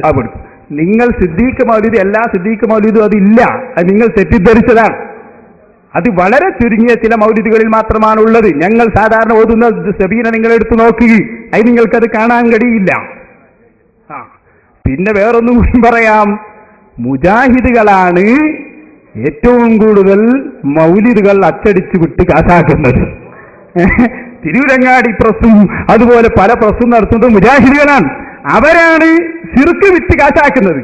അതുകൊണ്ട് പലപ്പോഴും തെറ്റുകൾ ഉണ്ടാവാം, അത് മുജാഹിദുകളാണ്. ഇത് ഇനിയെല്ലാം പറയാനുണ്ടോ? ഉണ്ടോ? കൊടുക്കും. ആ സുഹൃത്തിന് തന്നെ കൊടുക്കും. പിന്നെ റഷീദ് സഖാഫി ഇരിക്കട്ടെ മുജാഹിദ് അല്ലാലോ, സുന്നിയാണ്. ഓക്കെ. എന്തുകൊണ്ട് റഷീദ് സഖാഫി ഇത് ശരിയാണ്? പിന്നെ ശരിക്ക് ചോദിച്ചു വരണ്ടേ? മനസ്സിലായി. ചോദിക്കുമ്പോൾ എനിക്ക് തിരിഞ്ഞു. നിങ്ങൾ ആ മൈക്ക് കൊടുക്കാൻ ഇല്ല, ഞാൻ ഉസ്താദിനെ മുട്ടിക്കാൻ വേണ്ടി ചോദിക്കുന്നത്. മനസ്സിലായി. സത്യം പഠിക്കാൻ വേണ്ടി മനസ്സിലാക്കുന്നത്. അല്ലാഹു അക്ബർ. സത്യം തൗഹീദിലോട് കൂടെ ഷഹാദത്ത് കലിമയോടെ ഞാനും അല്ല, എല്ലാവരും ഷഹാദത്ത് കലിമയോട് തന്നെ മരിക്കണം. അതുകൊണ്ട് ചോദിക്കുന്നതാണ്, എന്തുകൊണ്ട് ആ സഖാഫി പറഞ്ഞത് ഇത് ശരിയാണ്, എന്തുകൊണ്ട് പേരോട് ഉസ്താദ് തള്ളിയത്? അതാണ് ആ ചോദ്യത്തിന്റെ തുടക്കം കേട്ടപ്പോഴേ സംഗതി എനിക്ക് തിരിഞ്ഞിട്ടുണ്ട്. ആ രൂപത്തിൽ തന്നെയാണ് ഞാൻ അതിന് രണ്ട് മറുപടി ഉണ്ട് എന്ന് പറഞ്ഞത്. ഇത് കേരളത്തിൽ സ്ഥിരമായി കൈകാര്യം ചെയ്യുന്നത് കൊണ്ട് മുജാഹിദുകൾ പറയാറുള്ള ഒരു വൻ തട്ടിപ്പ് അൽഹംദുലില്ലാ നിങ്ങളെ ചോദ്യം കൊണ്ട് പൊളിയാൻ പോകുന്നു. എന്റെ സുഹൃത്ത് മനസ്സിലാക്കണം, രണ്ട് മറുപടിയാണ് അവിടെ പറയുന്നത്. ഒന്ന് പറയുന്നത് എല്ലാ മൗലൂദുകളിലുള്ളതും ഞങ്ങൾ അംഗീകരിക്കണമെന്നില്ല, ഞങ്ങൾ അംഗീകരിച്ച മൗലൂദിലുണ്ടെങ്കിലേ പറയേണ്ടതുള്ളൂ. അതാണ് പേരോട് ഉസ്താദ് ആദ്യം പറഞ്ഞ മറുപടി. ഇനി രണ്ടാമത്തെ മറുപടി, നിങ്ങളാ പറഞ്ഞ സംഭവം ആ കിതാബിലുണ്ട് എന്ന് ഞങ്ങൾ അംഗീകരിച്ചാൽ തന്നെയും സിദ്ദീഖ് റളിയല്ലാഹു അൻഹുവിനെ ഉയർത്തി നബി തങ്ങളെ ഇൻസൾട്ടാക്കി എന്ന പ്രശ്നം അവിടെ വരുന്നേ ഇല്ല. അത് പച്ചക്കള്ളമാണ്. അതാണ് കുറ്റ്യാടി റഷീദ് സഖാഫി പറഞ്ഞത്. ഒന്ന് തസ്ലീമിന്റെ മറുപടി എന്ന് പറയും. നിങ്ങൾ തന്നെ ഓതാറില്ലേ ഖുർആനിൽ ഇങ്ങനെ ഓതും, ഇൻ തദഊഹും, നിങ്ങൾ അവരെ വിളിച്ചാൽ ലാ യസ്മഉ ദുആഅകും, നിങ്ങളെ ദുആയി അവർ കേൾക്കുകയില്ല. പിന്നെ അവിടെ വേറൊന്ന്, വൈൻ സമിഉ, ഇനി കേട്ടു എന്ന് സങ്കല്പിച്ചാൽ തന്നെ, കേൾക്കൂല ഞാൻ ആദ്യം പറഞ്ഞിനി, പിന്നെ പറയാൻ എന്ത് കേട്ടു എന്ന് നമ്മൾ സമ്മതിച്ചാൽ തന്നെ നിങ്ങൾക്ക് നിങ്ങളെ പ്രാർത്ഥനയ്ക്ക് ഉത്തരം ചെയ്യാൻ കഴിയില്ല എന്ന് നിങ്ങൾ പറയാറില്ലേ? എന്നതുപോലെ ഈ മൗലിദിനെ കുറിച്ച് പറഞ്ഞു, ലോകത്തുള്ള എല്ലാ മൗലിദും ഞങ്ങൾ അംഗീകരിക്കണമെന്നില്ല. ഇനി നിങ്ങൾ പറയുന്ന സംഭവം സിദ്ദീഖ് മൗലിദിൽ ഉണ്ട്, അത് ഞങ്ങൾ അംഗീകരിക്കുന്നു എന്ന് നിങ്ങൾക്ക് വേണ്ടി സമ്മതിച്ചാൽ തന്നെ സിദ്ദീഖ് റളിയല്ലാഹു അൻഹുവിന്റെ മൗലിദിൽ അള്ളാഹുവിന്റെ റസൂൽ പറഞ്ഞത് കള്ളമാണ് എന്ന് പറയുന്ന ഒരൊറ്റ ബാധ്യതയുമില്ല. അതാണ് റഷീദ് സഖാഫി പറഞ്ഞത്. അത് മനസ്സിലാക്കണമെങ്കിൽ വിശുദ്ധ ഖുർആനും കിതാബും പരിചയം വേണമെന്ന് മാത്രം. ഇനി നമുക്ക് ചർച്ച ചെയ്യാം. ഇനി നമ്മൾ ആ സംഭവം ചർച്ച ചെയ്തിട്ട് എവിടെ ഉള്ളൂ? നിങ്ങളൊരു പേടിയും പേടിക്കണ്ട. ഞാൻ ചോദിക്കുന്നു, നബി സല്ലല്ലാഹു അലൈഹി വസല്ലമ തങ്ങൾ ആ സംഭവത്തിൽ കളവ് പറഞ്ഞു എന്ന് ആ സംഭവത്തിലുണ്ട് എന്ന് എന്റെ സുഹൃത്ത് പറഞ്ഞല്ലോ. ആ ഭാഗം നിങ്ങൾ ആ മൗലിദിൽ നിന്നൊന്ന് വായിച്ചു തന്നാൽ ഇൻഷാ അല്ലാഹ് മറുപടി പറയും. മൈക്കോടുക്ക് വായിക്കട്ടെ. എന്റെ അടുത്ത് മൗലൂദ് കിതാബില്ല. ഇല്ല. അപ്പൊ ആരോ നിങ്ങളെ പറഞ്ഞു പറ്റിച്ചതാണ്? ഇല്ല, ഞാൻ പേരോട് സഖാഫി പേരോട് ഉസ്താദിന്റെയും റഷീദ് ഉസ്താദിന്റെയും CD നോക്കിയിട്ടാണ് ചോദിക്കുന്നത്. ഞാൻ മറുപടി പറഞ്ഞാൽ നിങ്ങൾ സ്വീകരിക്കുമല്ലോ. ഒരു മിനിറ്റ്. അവിടെ ഞാൻ റസൂലുള്ള കളവ് പറഞ്ഞെന്ന് ഞാൻ പറഞ്ഞില്ല. റസൂലുള്ളാന്റെ പേരിൽ നിങ്ങൾ കള്ളം റൈറ്റ് ചെയ്തതല്ലേ? കള്ളം എഴുതിയതല്ലേ? അല്ല, കള്ളം അതിലില്ല. രണ്ടും രണ്ടാണ്. ഞാൻ മറുപടി പറയുന്നു. കേട്ടോളൂ. ആ സംഭവം നിങ്ങൾ ശരിക്കും മനസ്സിലാക്കണം. അതിൽ അബൂബക്കർ സിദ്ദീഖ് റളിയല്ലാഹു അൻഹു സത്യം പറഞ്ഞു, റസൂലുള്ള അപ്പോ സത്യം പറഞ്ഞതല്ലോ. അതിന്റെ അർത്ഥത്തിൽ നിങ്ങൾ ഇപ്പൊ എത്തുപോയതാണ്. ആ വാചകം തന്നെ അതില്ല. എല്ലാവർക്കും ആലോചിക്കാം. ഞാൻ പറയുന്ന ആൻസർ എല്ലാവർക്കും ആലോചിക്കാം. സിദ്ദീഖ് റളിയല്ലാഹു അൻഹു പറഞ്ഞത് കൊണ്ട് ആ പെണ്ണുങ്ങൾ വീട്ടിലേക്ക് വന്നു. ഇല്ല. അപ്പൊ സിദ്ദീഖ് റളിയല്ലാഹു അൻഹു സത്യം പറഞ്ഞില്ല. നിങ്ങൾക്ക് മനസ്സിലായില്ല. ഞാനൊരു ഉദാഹരണം പറയാം. ഇൻഷാ അല്ലാഹ്. എന്നിട്ട് നന്നായി കേട്ടിരിക്കുക നല്ല മനസ്സോടെ. ഞാനൊരു സ്വപ്നം കണ്ടു. നിങ്ങൾ ചിന്തിച്ചോളൂ. ഞാനൊരു സ്വപ്നം കണ്ടു. എന്താണ് സ്വപ്നം? എന്റെ ഉറക്കത്തിൽ ഞാൻ കണ്ട സ്വപ്നം, ഒരു മരം വീണതായി ഞാൻ സ്വപ്നം കണ്ടു. നിങ്ങൾ മനസ്സിലാക്കിക്കോ. ഞാൻ ഉദാഹരണം പറയാം. അങ്ങനെ ഒരു സ്വപ്ന വ്യാഖ്യാനം അറിയുന്ന ഒരാളെ സമീപത്ത് എന്ന് ഞാൻ ചോദിച്ചു. ചോദ്യകർത്താവ് ശ്രദ്ധിക്കണം. ഞാൻ ചോദിച്ചു, എന്താണ് എന്റെ സ്വപ്നത്തിന്റെ വ്യാഖ്യാനം? എന്താണ് എന്റെ സ്വപ്നത്തിന്റെ വ്യാഖ്യാനം? അപ്പൊ പറഞ്ഞു, നിങ്ങളുടെ കുടുംബത്തിൽപ്പെട്ട ഒരാള് മരിക്കുമെന്നാണ് എന്ന് ആ സ്വപ്നത്തിന്റെ വ്യാഖ്യാനം എന്ന് ഫൈസൽ ഹസനി എന്നോട് പറഞ്ഞു എന്ന് കരുതുക. അപ്പൊ ഫൈസൽ ഹസനി അവിടെ പറഞ്ഞത് എന്താണ് നന്നായി മനസ്സിലാക്കണം. ആ സ്വപ്നത്തിന്റെ വ്യാഖ്യാനം എന്താണ്? എന്റെ കുടുംബത്തിൽപ്പെട്ട ഒരാൾ മരിക്കുന്നതാണ്. ഒരു മസലൻ എക്സാമ്പിൾ പറഞ്ഞതാണ്. അങ്ങനെ ഞാൻ ഇങ്ങനെ പോവാണ്. അപ്പോഴാണ് ഔലിയാക്കളിൽപ്പെട്ട ഒരു വലിയ മഹാനെ ഞാൻ കാണുന്നത്. കണ്ടപ്പോ കുസിയാകത്തുള്ള വസ്തുവിനെ പോലെ കമാഞ്ഞാങ്ങളെ കൽഭാഗം എന്നോവർ. ഞാൻ വളരെ വിഷമിച്ചിങ്ങനെ പോകുമ്പോ വേറൊരാൾ കണ്ട് ഞാൻ വല്ലാത്ത വിഷമത്തിലാണ്. എന്റെ കൽബ് കണ്ടപ്പോഴേക്ക് അയാൾക്ക് മനസ്സിലായി. എന്നിട്ട് ഞാൻ പറയാണ്, ഇന്നലെ ഞാൻ ഇങ്ങനെ ഒരു സ്വപ്നം കണ്ടിരുന്നു എന്ന് പറഞ്ഞപ്പോ മൂപ്പര് പറഞ്ഞു, നിങ്ങൾ പേടിക്കണ്ട, അപ്പറഞ്ഞൊന്നും സംഭവിക്കാൻ പോകുന്നില്ല, നിങ്ങളെ കുടുംബത്തിൽ നിന്ന് ആരും മരിക്കുകയുമില്ല എന്ന് അയാൾ പറഞ്ഞു. സ്വപ്നത്തിന്റെ വ്യാഖ്യാനമല്ല, എന്നെ സമാധാനിപ്പിക്കാൻ വേണ്ടി ഇനി ഉണ്ടാകാൻ പോകുന്ന ഒരു സംഗതി പറഞ്ഞതാണ്. ഞാൻ കണ്ട സ്വപ്നം ഉണ്ടാവണമെന്നില്ല. ഞാൻ കണ്ട സ്വപ്നമൊന്നും യാഥാർത്ഥ്യമാവണമെന്നില്ല. യാഥാർത്ഥ്യമാവാം, ആവാതിരിക്കാം. ആവുമെന്ന് പേടിച്ചിട്ടാണ് ഞാൻ വിഷമിച്ചിരുന്നത്. പക്ഷേ ഈ വലിയങ്ങ് പറഞ്ഞുപോയി അതിന് ഉണ്ടാവൂല. അതുകൊണ്ട് തന്നെ ആ വലിയന്റെ വാക്കുകൊണ്ട് ആ സംഭവം സംഭവിച്ചില്ല. ഇതുപോലെ നബി സല്ലല്ലാഹു അലൈഹി വസല്ലമ തങ്ങൾ പറയുന്നത്, നീ കണ്ട സ്വപ്നത്തിന്റെ വ്യാഖ്യാനം ഇതാണ്. ഇങ്ങനെ സംഭവിക്കുന്ന റസൂൽ പറഞ്ഞിട്ടില്ല. നിങ്ങൾ കണ്ട സ്വപ്നത്തിന്റെ വ്യാഖ്യാനം ഇതാണ്. പക്ഷെ ഈ പെണ്ണ് ഔലിയാക്കളിൽപ്പെട്ട ആളൊന്നല്ല. അതുകൊണ്ട് തന്നെ ഈ പെണ്ണ് കണ്ട സ്വപ്നം മുഴുവൻ നടക്കണമെന്നില്ല. അങ്ങനെ ആ പെണ്ണ് സിദ്ദീഖ് തങ്ങളെ എടുത്തു ചെന്നപ്പോ മനസ്സ് വായിച്ചു, സുബ്ഹാനല്ലാഹ്, ഈ പെണ്ണ് റസൂലുള്ളാഹിന്റെ അടുത്തുനിന്ന് വരികയാണ്. ഈ സ്വപ്നത്തിന്റെ വ്യാഖ്യാനം കേട്ടപ്പോ വല്ലാതെ വിഷമിച്ചു പോയിട്ടുണ്ട്. അതുകൊണ്ട് സിദ്ദീഖ് റളിയല്ലാഹു അൻഹു പിന്നെ പറയുന്നത് സ്വപ്നത്തിന്റെ വ്യാഖ്യാനമല്ല, അപ്പളേ എതിരാവൂ. പിന്നെ പറയുന്നത് പേടിക്കണ്ട, എന്റെ വിഷമം ഞാൻ മനസ്സിലാക്കുന്നു, നിന്റെ ഭർത്താവ് വരും. അതിന്റെ അർത്ഥം എന്താ? നീ കണ്ട സ്വപ്നത്തിന്റെ വ്യാഖ്യാനം അത് തന്നെയാണ്. പക്ഷെ ഇപ്പൊ വ്യാഖ്യാനം തൽക്കാലം നടക്കുന്നില്ല. ഈ സ്വപ്നം കണ്ടതിന്റെ എതിരാണ് സംഭവിക്കാൻ പോകുന്നത് എന്ന അർത്ഥത്തിൽ ബഹുമാനപ്പെട്ട സിദ്ദീഖ് റളിയല്ലാഹു അൻഹു പറഞ്ഞു, ഇല്ല, നീ പേടിക്കണ്ട, സ്വപ്നത്തിന്റെ വ്യാഖ്യാനം അതന്നെ, റസൂലുള്ളാഹി പറഞ്ഞ സത്യം തന്നെ. പക്ഷേ നീ ആ സ്വപ്നം നടക്കുന്നില്ല, അത് അള്ളാഹു നിനക്ക് നൽകിയ ഒരു അനുഗ്രഹമാണ്, മടങ്ങിപ്പോയിക്കോ. രണ്ടും ശരിയാണ്. നബി തങ്ങൾ പറഞ്ഞത് സ്വപ്നത്തിന്റെ വ്യാഖ്യാനം, സിദ്ദീഖ് തങ്ങൾ പറഞ്ഞത് ഇനി ആ പെണ്ണിനെ സമാധാനിപ്പിക്കാൻ വേണ്ടി അത് നടക്കേണ്ടതില്ല എന്ന് പറഞ്ഞു. അപ്പൊ റസൂലുള്ളാഹിയും സിദ്ദീഖ് തങ്ങളും എതിരായി എന്ന് സൂക്ഷ്മമായി പഠിക്കാത്തത് കൊണ്ട് മുജാഹിദുകൾക്ക് തെറ്റുപറ്റിയതാണ്. രണ്ടും ഒരു എതിരുമില്ല. അത് ആ സംഭവം നോക്കുന്ന ഏതൊരാൾക്കും അത് വ്യക്തമായി മനസ്സിലാവും. എന്റെ സുഹൃത്ത് അത് അങ്ങനെ തന്നെ പഠിക്കണം. വേറെ ഒന്നും കൂടി ഞാൻ പറയുന്നു, മൗലിദ് ഓതുന്നവരാണ് അത് വിശദീകരിക്കേണ്ടത്. ഓക്കെ, മൗലിദ് ഓതുന്ന നമ്മളാണ് വിശദീകരിക്കേണ്ടത്. പണ്ടൊരു യുക്തിവാദി ഖുർആൻ നോക്കിയിട്ട് പറഞ്ഞു ഈ ഖുർആനിൽ മുഴുവൻ വൈരുദ്ധ്യമുണ്ട്. മൂപ്പരിങ്ങനെ നോക്കിയേ, ഖുർആനിൽ വൈരുദ്ധ്യമുണ്ട്. ഒരു സ്ഥലത്ത് അല്ലാഹു പറയുന്നു ഇന്നക ലാ തഹ്ദീ മൻ അഹ്ബബ്ത, നിങ്ങൾ ഇഷ്ടപ്പെട്ടവരെ സന്മാർഗത്തിലാക്കാൻ കഴിയൂല. അതേ ഖുർആൻ വേറൊരു സ്ഥലത്ത് പറയുന്നു എന്തെന്നറിയോ, ഇന്നക ലതഹ്ദീ ഇലാ സിറാത്തുൽ മുസ്തഖീം, നിങ്ങൾ സിറാത്തുൽ മുസ്തഖീമിലേക്ക് ജനങ്ങളെ ചേർക്കുകയും ചെയ്യും. ഇയാൾ ചോദിക്കുന്നു രണ്ടും വൈരുദ്ധ്യല്ലേ? ഒരു സ്ഥലത്ത് ഖുർആൻ പറയുന്നു നിങ്ങൾ സത്യത്തിലേക്ക് ചേർക്കൂല, വേറൊരു സ്ഥലത്ത് പറയുന്നു ചേർക്കും. ഖുർആൻ വൈരുദ്ധ്യമാണോ? അല്ല. അപ്പൊ നമ്മൾ ഖുർആന്റെ ആളുകളാണ്, ഖുർആൻ ഓതുന്ന നമ്മളാണ് അത് വിശദീകരിക്കേണ്ടത്. നമ്മൾ എന്നുകൊണ്ട് പറഞ്ഞു മോനെ അത് വൈരുദ്ധ്യമല്ല, നീ മനസ്സിലാക്കിയെടുത്ത് വെച്ചുപോയതാണ്. ഒന്ന്, റസൂലുള്ളാഹി സത്യത്തിന്റെ വഴി കാണിച്ചു കൊടുക്കുമെന്നാണ് അതിന്റെ അർത്ഥം. ചേർക്കൂല എന്ന് പറഞ്ഞാൽ ആ ഹിദായത്തിലാക്കുക എന്നുള്ള പണി അത് അള്ളയാണ് ചെയ്യുന്നത്, കാണിച്ചു കൊടുക്കുക എന്നുള്ളത് റസൂലാണ്. രണ്ടും വ്യത്യസ്ത അർത്ഥത്തിലാണ് എന്ന് നമ്മൾ വിശദീകരിച്ച പോലെ മൗലിദ് ചെല്ലുന്ന നമ്മളാണ് ഇത് വിശദീകരിക്കേണ്ടത്. അതുകൊണ്ട് നമ്മൾ പറയുന്നു അപ്പറഞ്ഞതിന്റെ അർത്ഥം ഇതേ ഉള്ളൂ. ഏത്? സിദ്ദീഖ് റളിയല്ലാഹു അൻഹു പറഞ്ഞത് യഥാർത്ഥത്തിൽ നടക്കാനുള്ള സംഭവമായിരുന്നു, നബി തങ്ങൾ പറഞ്ഞത് നടക്കുമെന്ന സംഭവമല്ല. അത് സിദ്ദീഖ് റളിയല്ലാഹു അൻഹുവിന്റെ വാക്കിന് എതിരുമല്ല. രണ്ടും ശരിയാണ്. ഒരാൾ കള്ളം പറഞ്ഞു എന്ന് ആ മൗലിദിന്റെ വാചകത്തിൽ നിങ്ങൾക്ക് എന്നല്ല ഒരാൾക്കും തെളിയിക്കാൻ കഴിയില്ല എന്നാണ് അതിന്റെ മറുപടി. പിന്നെ ഒന്നുകൂടി ഞാൻ പറയാം, നബി സല്ലല്ലാഹു അലൈഹി വസല്ലമ തങ്ങളെ കള്ളം പറയുന്നവനാണെന്നും ദജ്ജാലാണെന്നും പറയുന്നത് ഞങ്ങളല്ല, അത് മുജാഹിദുകളാണ്. ഇടയ്ക്ക് മൗലവി എന്ന് വരണല്ലോ, നമ്മൾ മാത്രം പണിയെടുത്താ പോരാ, മൗലവിക്ക് ഒരു ചെറിയ പണി കൊടുക്കണല്ലോ.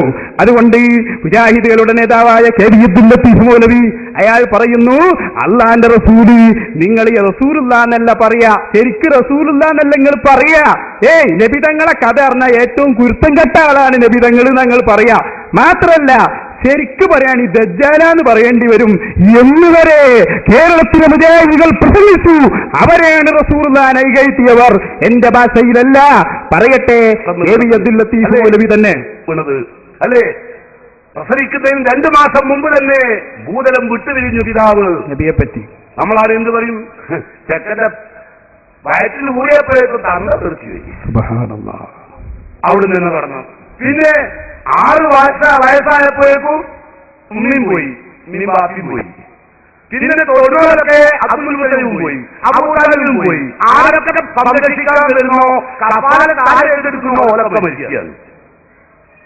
സത്യത്തിൽ നിങ്ങൾ അഷ്റഫുൽ ഖൽഖ് റസൂലുള്ളാഹി അല്ല പറയാ അറിഞ്ഞാല് ആളില്ലേ.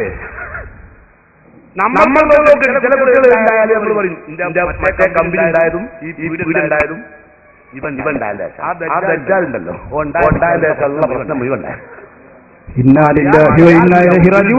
വയറ്റിൽ ഊറിയപ്പോഴേക്ക് പിതാവ് തെറിച്ചുപോയി എന്നൊക്കെ പറയുന്നത് ആരെക്കുറിച്ചാ? മഹാനായ അഷ്റഫുൽ ഖൽഖ് മുഹമ്മദ് റസൂലുള്ളാഹി ആ നബി സല്ലല്ലാഹു അലൈഹി വസല്ലമ തങ്ങളെ കുറിച്ച് ഞങ്ങളെപ്പോഴും സത്യമായ വാക്കല്ലാതെ അവിടുത്തെ സ്ഥാനത്തിരുനിരക്കാത്ത ഒറ്റ വാക്കും ഞങ്ങൾ പറഞ്ഞിട്ടില്ല. അത് തെറ്റിദ്ധാരണ മാത്രമാണ്. പറഞ്ഞത് മുഴുവനും ഇസ്ലാമിന്റെയും സുന്നത്ത് ജമാഅത്തിന്റെയും ശത്രുക്കളാണ് എന്നാണ് ഓർമ്മപ്പെടുത്താനുള്ളത്. റസൂലുള്ളാഹി സ്വല്ലല്ലാഹു അലൈഹി വസല്ലമന്റെ ജാരം എത്രയാണ് പൊക്കമുള്ളതെന്ന് കറക്റ്റ് വിവരിച്ചില്ല. സഹാബാക്കളോ മറ്റാരും വേണ്ട. റസൂലുള്ളാഹിന്റെ ജാരം എത്രയാണ് പൊക്കമുള്ളത്, പിന്നെ ഇപ്പോൾ പൊക്കമില്ല എന്ന് നിങ്ങൾ സമ്മതിച്ചിട്ടുണ്ട്, അത് എപ്പോഴാണ് തട്ടി നിരപ്പാക്കിയതെന്ന് പറയണം. ഇപ്പൊ പൊക്കമില്ല എന്ന് ഞാൻ സമ്മതിച്ചു എന്ന് പറഞ്ഞ കളവാണ്. ഞാനങ്ങനെ പറഞ്ഞിട്ടില്ലല്ലോ. ഞാൻ പറഞ്ഞു അത് കൊടുക്കുക മൈക്ക്. നമ്മളെ സംബന്ധിച്ച് ഒരു കളവ് പറയാൻ അനുവദിക്കൂല. അല്ലാഹുവിന്റെ റസൂലിന്റെ ജാറം ഇപ്പോൾ പൊക്കമില്ലെന്ന് ഞാൻ പറഞ്ഞോ? ഇല്ല, ആരും കേട്ടിട്ടില്ല. ഒരാൾ മാത്രം കേട്ടാൽ ശരിയാവില്ല. കളവ് പറയരുത്. ഒരു മിനിറ്റ്, നിങ്ങളാക്കിയ സ്റ്റീൽ ലിവർ സെറ്റ് നിങ്ങൾ നോക്കാം. ലിവർ സെറ്റ് നോക്കാം. നിങ്ങൾ പറഞ്ഞ് കായബനെയും കബൂറിനെയും പൊളിച്ചാൽ അത് കാണാൻ കിട്ടൂല, കൊന്നിട്ടുണ്ടാവില്ല. അത് മൊത്തത്തിലുള്ള ഖബറിനെ കുറിച്ചാണ് ഞാൻ പറഞ്ഞത്. അല്ലാഹുവിന്റെ റസൂലിന്റെ ഖബർ അങ്ങനെ നിങ്ങൾ പൊളിച്ചു എന്ന് ഞാൻ പറഞ്ഞിട്ടില്ല. അപ്പോൾ റസൂലിന്റെ ഖബർ എത്രയാണ് പൊക്കമുള്ളതെന്ന് നിങ്ങൾ ഹദീസ് മുഖാന്തരം തെളിവ് മുഖാന്തരം അത് ഞാൻ പറഞ്ഞല്ലോ. ഞങ്ങളെ സംബന്ധിച്ചിടത്തോളം ഇപ്പോൾ സൗദി ഗവൺമെന്റ് ഞങ്ങളുടെ അഹ്ലുസുന്നത്തി വൽ ജമാഅ അങ്ങനെ തന്നെ അംഗീകരിക്കുന്ന സമസ്തയുടെ ആളുകളൊന്നുമല്ല. നിങ്ങൾ ഇനി പൊളിച്ചു കളഞ്ഞാലും ഇല്ലെങ്കിലും ഞങ്ങൾക്ക് ഖബർ കെട്ടിപ്പൊക്കാനുള്ള തെളിവ് അത് വിശുദ്ധ ഖുർആനും ഹദീസുമാണ്. സ്വഹീഹുൽ ബുഖാരിയിൽ തന്നെ ഖബർ കെട്ടിപ്പൊക്കാം എന്ന് ഞങ്ങൾക്ക് പഠിപ്പിച്ചു തന്നത് ബുഖാരിയാണ്. അതുകൊണ്ട് ഞങ്ങൾ കെട്ടിപ്പൊക്കുന്നു. അവിടെ റസൂലുള്ളാഹി സ്വല്ലല്ലാഹു അലൈഹി വസല്ലം തങ്ങളുടെ ഖബർ കെട്ടിപ്പൊക്കി എന്ന് ഗൾഫ് നാടുകളിൽ നിന്നിറങ്ങുന്ന പത്രങ്ങളിൽ വരെ വളരെ നന്നായി അതിന്റെ ഫോട്ടോ കാണിച്ചിട്ടുണ്ട്. ഞങ്ങളത് ആ ഫോട്ടോ അവർ തന്നെ പ്രസിദ്ധീകരിച്ചത് കൊണ്ടാണ് ഞങ്ങൾ പലപ്പോഴും ഞങ്ങളത് കാണിക്കുന്നത്. അല്ല എന്ന് നിങ്ങൾക്ക് അഭിപ്രായമുണ്ടെങ്കിൽ, അതാണല്ലോ നിങ്ങൾ പറഞ്ഞതിന്റെ ആകത്തുക. അന്ന് പേരോട് ഉസ്താദ് നാദാപുരത്ത് വെച്ച് ഒരു ചോദ്യം ചോദിച്ചിരുന്നു. ഞങ്ങൾ സാധാരണ അള്ളാഹുവിന്റെ റസൂലിന്റെ ഖബറാണ് എന്ന് പറഞ്ഞ് കാണിക്കുന്ന ഫോട്ടോ അതല്ല ശരി, അള്ളാഹിന്റെ റസൂലിന്റെ ഖബർ ഇപ്പോഴും കെട്ടിപ്പൊക്കാത്ത അവസ്ഥയിലാണ് എന്ന് വാദമുണ്ടെങ്കിൽ സൗദി ഗവൺമെന്റിനോട് വലിയ സ്വാധീനമുള്ള ആളുകളാണ് മുജാഹിദുകൾ എന്ന് പഠിപ്പിക്കുന്നവരാണല്ലോ. ഇപ്പോൾ ആ ഖബറിന്റെ ഫോട്ടോ ഇപ്പോഴുള്ള രൂപം ഒന്ന് കാണിക്കാൻ നിങ്ങൾക്ക് കഴിയുമോ? അതിന്റെ ഫോട്ടോ കാണിച്ച് സമൂഹത്തെ അത് കെട്ടിപ്പൊന്തിച്ചിട്ടില്ല എന്ന് ബോധ്യപ്പെടുത്താൻ കഴിയുമോ എന്ന് നാദാപുരത്ത് വെച്ച് വന്നിരായ പേരോട് ഉസ്താദ് ചോദിച്ചിട്ട് ഈ നിമിഷം വരെ സലഫി എന്നല്ല ഒരാളും അതിന്റെ ഉത്തരം പറഞ്ഞു കൊടുത്തിട്ടില്ല. അതുകൊണ്ട് ഞങ്ങൾ ആവർത്തിച്ചു പറയുന്നു, ഇപ്പോൾ സൗദി ഗവൺമെന്റിന്റെ കീഴിലുള്ള അവിടെ എന്ത് ചെയ്തു എന്നതല്ല ഞങ്ങളുടെ തെളിവ്. ഖബർ കെട്ടിപ്പൊക്കണം എന്നത് ഞങ്ങൾ മനസ്സിലാക്കുന്നത് സ്വഹീഹുൽ ബുഖാരിയിൽ നിന്നാണ്. അള്ളാഹുവിന്റെ റസൂലിന്റെ കാലത്ത് ജീവിച്ച ഉസ്മാൻ ഇബ്നു മദൂൻ എന്ന സ്വഹാബി മരിച്ചപ്പോൾ അവിടെ വലിയ ജാറം കെട്ടിപ്പൊക്കി എന്നത് വളരെ വ്യക്തമായി സ്വഹീഹുൽ ബുഖാരിയിലുണ്ട്. അതിനെക്കുറിച്ചാണ് നിങ്ങൾ പറയേണ്ടത്.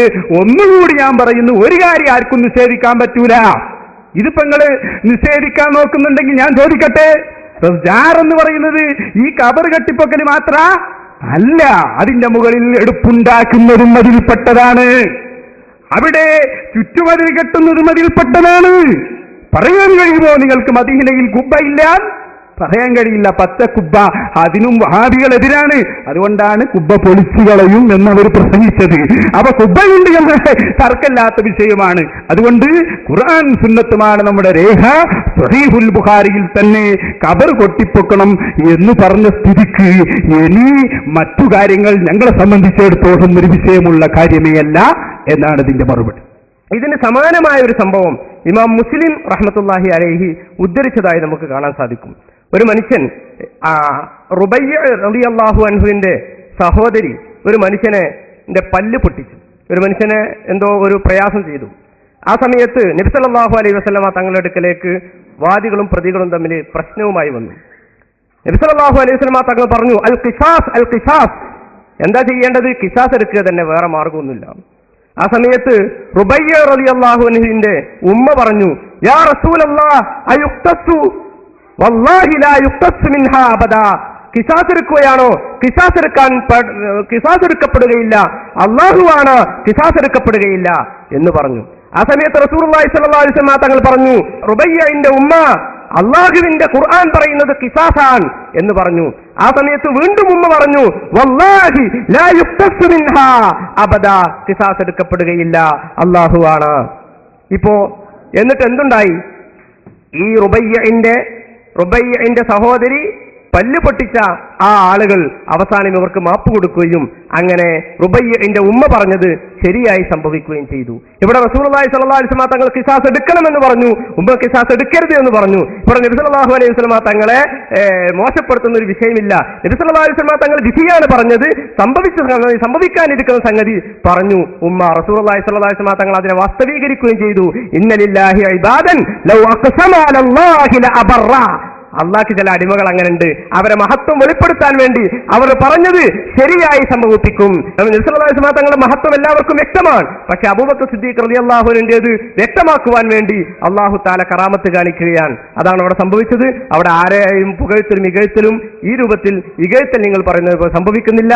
അതിന് സമാനമായ സംഭവം ഇമാം മുസ്ലിം റഹ്മത്തുള്ളാഹി അലൈഹി തന്നെ ഉദ്ധരിച്ചിട്ടുണ്ട്.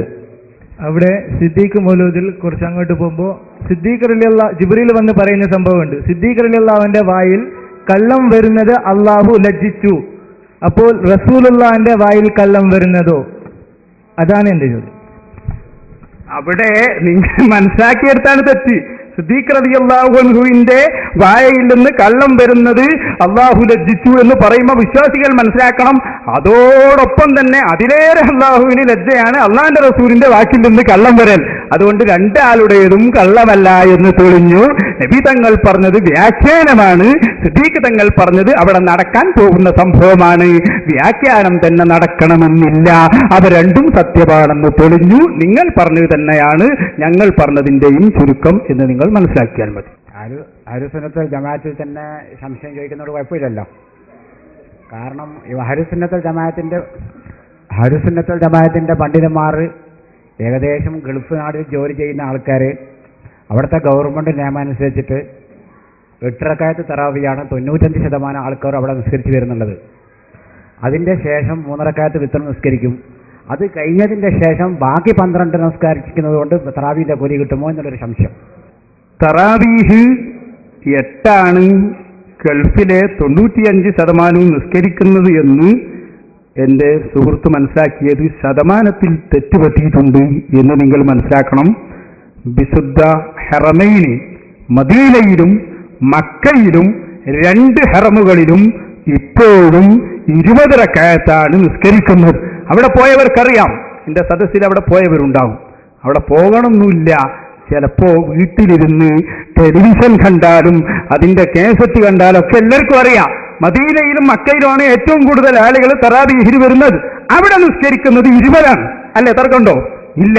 മുജാഹിദുകൾ നമ്മോട് ചിലപ്പോൾ പറയാറുണ്ട്, നിങ്ങൾ മക്കയിലേക്ക് നോക്കാറില്ലേ? പക്ഷേ തറാവീഹിന്റെ വിഷയം എത്തുമ്പോൾ അവർ പറയും, മക്കയല്ല ഞങ്ങളുടെ തെളിവ്, ഞങ്ങളുടെ തെളിവ് ഖുർആനും സുന്നത്തുമാണ്. അപ്പൊ അതുകൊണ്ട് പറയുന്നു, ഗൾഫ് രാഷ്ട്രങ്ങളുടെ എന്നല്ല മുസ്ലിം ലോകത്തിന്റെ കേന്ദ്രമായ മക്കയിലും മദീനയിലും ഇന്നും 20 റക്അത്താണ്. അതേ സമയത്ത് ചില മുറി മൗലവിമാർ ഇമാമത്ത് നിൽക്കുന്ന ഏതെങ്കിലും പള്ളികളിൽ 8 നിസ്കരിക്കുന്നുണ്ടാകും.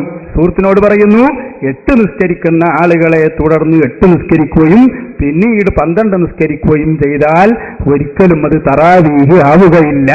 കാരണം 8 എന്ന നിലക്ക് തറാവീഹ് നിസ്കരിച്ചാൽ ആ നിസ്കാരം തന്നെ ശരിയല്ല. 8 എന്ന രൂപത്തിലുള്ള ഒരു തറാവീഹ് ഇസ്ലാമിലില്ല. അത് മുജാഹിദുകൾ വളരെ കെട്ടുകഥയാക്കി ഉണ്ടാക്കിയതാണ്. മുജാഹിദുകൾ അതിന് തെളിവ് പറയുന്നത് തന്നെ ബഹുരസാണ്. 11 റക്അത്താണെന്ന് മുജാഹിദ് പറയും. എന്താ തെളിവ്? ആയിഷ റളിയല്ലാഹു അൻഹ പറഞ്ഞിട്ടുണ്ട്. എന്താ ഹദീസ്? റമദാനിലും അല്ലാത്ത കാലത്തും നബി സല്ലല്ലാഹു അലൈഹി വസല്ലം തങ്ങൾ 11നേക്കാൾ കൂട്ടാറില്ല. റമദാനിലും അല്ലാത്ത കാലത്തും. അല്ലാത്ത കാലത്ത് എന്ന് പറഞ്ഞപ്പോൾ തന്നെ മനസ്സിലായില്ലേ തറാവീഹ് അല്ലാത്ത കാലത്ത് തറാവീഹ് ഉണ്ടോ? അപ്പോഴാ മുജാഹിദിന് അബദ്ധം പറ്റിയത് ചിന്തിച്ചത്. പണ്ഡിതന്മാരെ നേരത്തെ പറഞ്ഞു, ഇമാം ഖസ്തല്ലാനി ഇർഷാദു സാരിയിൽ പറഞ്ഞു, ഇബ്നു ഹജറുൽ ഹൈതമി തുഹ്ഫയിൽ പറഞ്ഞു. അപ്പറഞ്ഞതൊക്കെ വിത്ർ നിസ്കാരം 11 അതിനെക്കുറിച്ചാണ് പറഞ്ഞത്. അപ്പൊ ഇവർ ചിന്തിച്ചത്, പടച്ചോനെ അത് ശരിയാട്ടോ, ഞങ്ങൾ ചിന്തിച്ചില്ല. അപ്പൊ പുതിയൊരു വാദം എന്താ ഉണ്ടാക്കിയെന്നറിയോ? അതിന് തറാവി എന്ന് പറയുന്ന ഒരു നിസ്കാരം തന്നെ ഇല്ല. റമദാനിൽ ഒരു സ്പെഷ്യൽ നിസ്കാരമൊന്നും ഇല്ല. റമദാനിലാവുമ്പോ അതിന് തറാവീഹ് എന്ന് പറയും. ഉറങ്ങി എഴുന്നേറ്റാൽ അതിന് തഹജ്ജുദ് എന്ന് പറയും. ഒറ്റയാക്കി നിസ്കരിച്ചാൽ വിത്ർ എന്ന് പറയും. പണ്ടൊരാൾ പറഞ്ഞു, എന്റെ വിരിപ്പും പോയി, പുതപ്പും പോയി, തുണിയും പോയി. അങ്ങനെ എല്ലാരും കൂടി ഇങ്ങനെ അന്വേഷിച്ച് നടക്കുമ്പോൾ ഒരാൾ പറഞ്ഞു, ഏതോ ഒന്ന് കിട്ടിയിട്ടുണ്ട്. അപ്പൊ ഇയാൾ പറഞ്ഞു, ഇന്ന് എല്ലാം കിട്ടി, കാരണം എന്റെ തുണിയും വിരിപ്പവും പുതപ്പൊക്കെ ഒന്നെന്നെയാണ് എന്ന് പറഞ്ഞതുപോലെ എരപ്പന്റെ പുതപ്പ് പോലെയാണ് ഇന്ന് മുജാഹിദുകളുടെ തറാവീഹ്. അത് ഇസ്ലാമിന്റെ തറാവീഹ് അല്ലാത്തത് കൊണ്ട് അവരെ തുടർന്ന് നിസ്കരിച്ചാൽ അത് നിസ്കാരമായി പരിഗണിക്കൂല. നിങ്ങൾ ചെയ്യേണ്ടത്, നിങ്ങളുടെ റൂമിൽ സുന്നത്ത് ജമാഅത്തിൽ വിശ്വസിക്കുന്നവർ ഹറമൈനിയിൽ നിസ്കരിക്കുന്നതൊക്കെ പോലെ 20 സ്വന്തമായി നിസ്കരിക്കണം. ഖബർ സിയാറത്ത് ചെയ്യുന്നതിനെ പറ്റിയിട്ട് അവർ വല്ലാണ്ട് പറയുന്നുണ്ട്. പക്ഷെ നമ്മളെപ്പോലത്തെ വിവരമില്ലാത്ത ആൾക്കാർക്ക് ഉത്തരം പറയാൻ കഴിയുന്നില്ല. അതൊന്ന് വിശദമായിട്ട് വിവരിക്കണം. ഖബർ സിയാറത്ത് അല്ലേ? ഞാൻ എൻ്റെ ആമുഖ പ്രഭാഷണത്തിൽ പറഞ്ഞതിൽ തന്നെയുണ്ട്. ഖബർ മുജാഹിദുകൾ പറയുന്നത് ഖബർ സിയാറത്ത് ചെയ്യാം, ഇപ്പൊ തുടങ്ങിയതാണ്. ഖബർ സിയാറത്ത് ചെയ്യാം, പക്ഷേ മരിച്ചവരെ കൊണ്ട് വേറെ ബർക്കത്തൊന്നും ഉദ്ദേശിക്കാൻ പാടില്ല. മരിച്ചവരെ ഓർക്കാൻ മാത്രമേ ഖബർ സിയാറത്ത് പാടുള്ളൂ എന്നാണ് ഇപ്പൊ മുജാഹിദ് പറയുന്നത്. പക്ഷേ തൗഹീദിന്റെ സംസ്ഥാപനത്തിന് വേണ്ടി വരുന്ന ബഹുമാനപ്പെട്ട റൂഹുല്ലാഹി ഈസാ നബി അലൈഹിസ്സലാം റൗദ ഷരീഫ് സിയാറത്തിന് പോകുന്നു. ഞാൻ പറഞ്ഞല്ലോ, ബഹുമാനപ്പെട്ട ഇമാം അബൂ യഅല തന്റെ മുസ്നദിൽ ഉദ്ധരിച്ച ഹദീസ്, ആദിവാസം പാദത്തിൽ വെച്ച് കായക്കൊടി ഉത്തരം മുട്ടിയ ഹദീസ്. അതിൽ വ്യക്തമായി പറഞ്ഞു ഖബർ സിയാറത്തിന്റെ രൂപം. ബഹുമാനപ്പെട്ട ഈസാ നബി അലൈഹിസ്സലാം അല്ലാഹുവിന്റെ റസൂലിന്റെ സമീപത്ത് വന്ന് മരണത്തെ ഓർക്കുക മാത്രമല്ല ചെയ്യുന്നത്, അവിടുത്തെ റൗദയിലുള്ള റസൂലുള്ളാഹിനോട് ചോദിക്കുന്നു. എന്താണ് ചോദിക്കുന്നതെന്നറിയോ? ഇൽമു വേണം, ഇൽമു പറഞ്ഞു തരണം. ഖബറിന്റെ അടുത്ത് വന്ന് ചോദിക്കാണ്. നബി സല്ലല്ലാഹു അലൈഹി വസല്ലം അത് വിളിക്കാണ്, യാ മുഹമ്മദ്, യാ മുഹമ്മദ് എന്ന് വിളിക്കുന്നു. പ്രിയപ്പെട്ട സഹോദരന്മാരെ, നിങ്ങൾ ചിന്തിച്ചു നോക്കൂ, എന്താണ് ഇവിടെ സംഭവിക്കുന്നത്? ഇതാണ് ഒരു ഖബർ സിയാറത്തിന്റെ രൂപം. ഖബറിന്റെ സമീപത്ത് വന്ന് ആവശ്യം ചോദിക്കുക, അതും ഖബർ സിയാറത്തിൽ പെട്ടത് തന്നെയാണെന്ന് ഒരിക്കലും ശിർക്ക് ചെയ്യാത്ത ഈസാ നബി പറയാണ്. ഇപ്പൊ കേരളത്തിൽ മുജാഹിദുകൾ പുതിയൊരു മറുപടി പറയുന്നുണ്ട്, അത് ഈസാ നബിയല്ലേ, ഈസാ നബിയല്ലേ.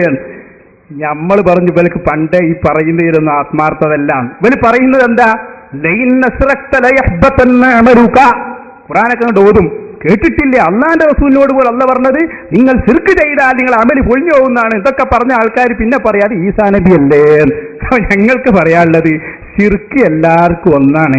ഈസാ നബിക്ക് പറ്റുമെങ്കിൽ ഞങ്ങൾക്കും പറ്റും, ഈസാ നബിക്ക് പറ്റൂലെങ്കിൽ ഞങ്ങൾക്കും പറ്റൂല.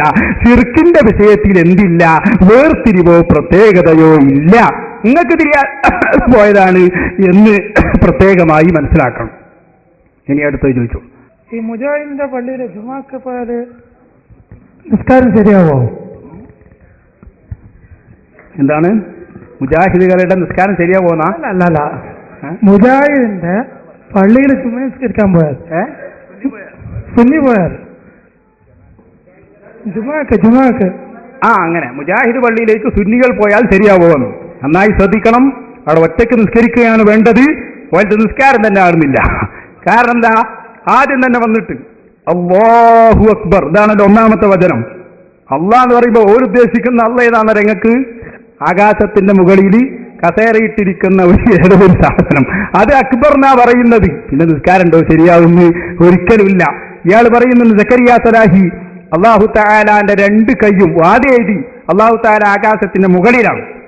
പിന്നെ പറഞ്ഞു ആകാശം അള്ളാന്റെ വലതു കൈയിലാണ്. അപ്പൊ ആകാശം അള്ളാന്റെ വലതു കൈയില്, അള്ളയാണെങ്കിലും ആകാശത്തിന്റെ മുകളിലുമാണ്. ചിന്തിച്ചു നോക്കി. എന്നിട്ട് പിന്നെ പറഞ്ഞു അള്ളാഹ്ക്ക് രണ്ട് കൈയുണ്ട്, വലത് കൈയിൽ ആകാശം ഇടത് കൈയിൽ ഭൂമിയാണ്. ഇപ്പൊ പറയുന്നത് അള്ളാഹ്ക്ക് രണ്ടും വലത് കൈയാണ്, അള്ളാഹ്ക്ക് ഇടത് കൈയില്ല. അപ്പൊ ഒരു പൂർണ്ണ വികലാംഗനാണ് എന്നാണ് ഇപ്പോ ഈ പുസ്തകത്തിൽ അഹ്ലുസുന്നത്തി വൽ ജമാഅയുടെ വിശ്വാസം എന്ന പുസ്തകത്തിൽ സക്കരിയ സലാഹി പറയുന്നത് അള്ളാഹ്ക്ക് വലത് കൈയില്ല, രണ്ടും ഇടത് കൈയാണെന്നാണ്. ഇങ്ങനെ ഒരു അള്ളുണ്ടോ? ഇടത് കൈ ഒരു ഭാഗത്ത് മാത്രം ഏതെങ്കിലും ബിംബങ്ങളെ കണ്ടിട്ടുണ്ടാവും. അപ്പൊ ചിലപ്പോ മനസ്സിലാക്കിയിരിക്കും ഞങ്ങൾ അള്ളിപോയാണ്. അതുകൊണ്ട് അല്ലാഹു അക്ബർ എന്ന് പറയുന്നത് തന്നെ അസ്ഥാനത്താണ്. പിന്നെ നിസ്കാരത്തിന്റെ ഫർളോ നിയ്യത്ത് തന്നെ തെറ്റി. നിയ്യത്ത് അത് പകുതി മാത്രമേ ഉള്ളൂ. ആകെ 10 ഫർള് എപ്പോ നിലവിലുള്ളൂ. അപ്പൊ അതുകൊണ്ട് നിയ്യത്ത് ഒന്നും ഒക്കാത്ത നിസ്കാരം അതൊരിക്കലും തുടരരുത്. അത് തുടർന്ന് നിസ്കരിക്കുന്നത് എന്തായാലും കറാഹത്താകും. ഇവരെ എല്ലാ അർത്ഥങ്ങളിലൂടെ നോക്കുമ്പോൾ അത് ശരിയാവാത്ത അവസ്ഥയിലാണ് മുജാഹിദുകളുള്ളത് എന്ന് നിങ്ങൾ പ്രത്യേകമായി മനസ്സിലാക്കുക. പ്രധാനമായും നിങ്ങൾക്കൊക്കെ സാധാരണക്കാരായ ആളുകൾക്ക് പെട്ടെന്ന് പറയാൻ പറ്റുന്ന മറുപടി പറഞ്ഞുതരാം. കാരണം സുന്നികൾ മുസ്ലിങ്ങളാണ് എന്ന് അംഗീകരിക്കാത്ത ആളുകളാണ് മുജാഹിദുകൾ. കാഫിറിനെ തുറന്ന് നിസ്കരിക്കാൻ പറ്റുമോ? സുന്നികൾ മുസ്ലിങ്ങളാണ് എന്ന് അംഗീകരിക്കാത്ത ആളുകളാണ് അവർ. അപ്പൊ അതുകൊണ്ട് നമ്മൾ എന്ത് ചെയ്യണ്ട, നമ്മളെ മുസ്ലിമാണെന്ന് അംഗീകരിക്കാത്ത ആൾക്കാരെ പള്ളിയിൽ പോകരുത്. ഞാൻ വെറുതെ പറയല്ല, നമ്മൾ മുസ്ലിമാണെന്ന് അംഗീകരിക്കുകയില്ല എന്ന് മാത്രമല്ല, കൊല്ലൽ നിർബന്ധമാണെന്ന് പോലും ഇവർ എഴുതിയിട്ടുണ്ട്, ഇവരത് പഠിപ്പിക്കുന്നുണ്ട്. ഹജ്ജിന് പോകുന്ന ആളുകൾ 5 ലക്ഷം കഴിച്ച് ബാക്കിയുള്ളതൊക്കെ നരകത്തേക്കാണ് എന്നാണ്, മുശ്രിക്കാണ് എന്നാണ് മൗലവിമാർ പ്രസംഗിക്കുന്നത്. 1400 വർഷങ്ങൾക്ക് മുമ്പ് പ്രവാചകൻ ഹജ്ജ് ചെയ്യാൻ വന്നു. ആ പ്രവാചകന്റെ കൂടെ ഹജ്ജിന് വന്ന 1 ലക്ഷത്തിലധികം വരുന്ന സഹാബികൾ അവരാരാ? മുവഹിദുകളാണ്, തൗഹീദുള്ള ആളുകൾ, നബിയിൽ നിന്ന് ഹജ്ജ് പഠിച്ച ആളുകൾ, നബി പഠിപ്പിച്ചു കൊടുത്ത ആളുകൾ, നബി കാണിച്ചതിനെ ഫോളോ ചെയ്ത ആളുകൾ. അവരൊക്കെ വളരെ മാന്യമായി ചെയ്തു. ഇന്ന് ഹജ്ജിന് ചെല്ലുന്നിടത്ത് ആരൊക്കെ വരുന്നുണ്ട്? അവിടെ അബൂജഹലുമാരവിടെ ഹജ്ജ് ചെയ്യുന്നു, ശിർക്ക് ചെയ്യുന്നവർ ഹജ്ജ് ചെയ്യുന്നു. ആ മുശ്രിക്കുകളാണ് അവിടെ ഹജ്ജ് ചെയ്യുന്നത്. എവിടെയാണ് മുഖ്യധാരാ മുസ്ലിങ്ങളെ മുജാഹിദുകൾ മുശ്രിക്കാക്കിയത്? ആ മുശ്രിക്കുകളാണ് അവിടെ ഹജ്ജ് ചെയ്യുന്നത്. അപ്പൊ അവിടെ തിരക്ക് കൂടുതലായി, ജനാധിക്യം വർദ്ധിച്ചു. മുവഹിദുകൾ മാത്രമാണ് ഒരു 5 ലക്ഷം ആളെ ഉണ്ടാവും വർഷാവർഷം ഹജ്ജ് ചെയ്യാൻ. ബാക്കിയൊക്കെ ഔട്ടായി. 5 ലക്ഷം ആളുകൾ അതിലൊരു എണ്ണം കൂടി കൂടുതലില്ല. 5 ലക്ഷം ആൾക്കാർ മാത്രം സ്വർഗത്തേക്ക്. ബാക്കിയുള്ള ഹജ്ജിന് വരുന്ന മുഴുവൻ ആളുകളും 5 ലക്ഷം ഒഴികെയുള്ള മുഴുവൻ ആളുകളും അവർ മുശ്രിക്കുകളാണ് എന്ന് പച്ചയായി പറയുന്നു. നോക്കൂ നിങ്ങൾ. എന്നാൽ ഒരേ മൗലവി ഇത് ഇട്ട് പ്രസംഗിക്കുമ്പോൾ പറയാ, അങ്ങനെ മുജാഹിദ് ബാലുശ്ശേരി പ്രസംഗിച്ചിട്ടേ ഇല്ല, നിങ്ങൾക്ക് കാണിക്കാൻ സാധിക്കില്ല, വെല്ലുവിളിക്കുന്നു. ആര് പറയാ? അനസ് മൗലവി പ്രസംഗിക്കുക. വെരട്ടിഫിക്കേഷൻ മൗലവി എന്നാണ് മൂപ്പരെ കുറിച്ച് ചില ആൾക്കാർ പറയാറുള്ളത്. കാരണം അങ്ങനെയുള്ള ഇംഗ്ലീഷുകളൊക്കെയാണ് അദ്ദേഹം പറയുക, വെരട്ടിഫിക്കേഷൻ. അതുപോട്ടെ. അപ്പോ അങ്ങനെ ഈ മുജാഹിദ് ബാലുശ്ശേരി എന്ന പ്രഭാഷണം അങ്ങനെ പ്രസംഗിച്ചിട്ടേ ഇല്ല എന്ന് ഈ LCD യുഗത്തിൽ ഒരാൾ പറയാ. കേട്ടു നോക്കൂ നിങ്ങൾ. മുജാഹിദ് ബാലുശ്ശേരി പറഞ്ഞു എന്ത് 5 ലക്ഷം വരുന്ന മുസ്ലിങ്ങൾ മാത്രമേ ഹജ്ജിനോട് എത്തുന്നുള്ളൂ, ബാക്കിയുള്ളവരൊക്കെ എന്താണ് മുശ്രിക്കീങ്ങളാണ്. വാചകത്തിൽ തന്നില്ല, വിക്ഷേപിക്കാൻ കഴിയില്ല. എന്റെ കയ്യിലുണ്ടാ ക്ലിപ്പ്, ഇടാൻ സമയമില്ല. ചിർക്ക് ചെയ്യുന്നവർ ഹജ്ജ് ചെയ്യുന്നു, ആ മുശ്രിക്കുകളാണ് അവിടെ ഹജ്ജ് ചെയ്യുന്നത്. മുശ്രിക്കീങ്ങളാണ്. വാചകത്തിൽ തന്നില്ല, വിക്ഷേപിക്കാൻ കഴിയില്ല. ആ മുശ്രിക്കുകളാണ് അവിടെ ഹജ്ജ് ചെയ്യുന്നത്,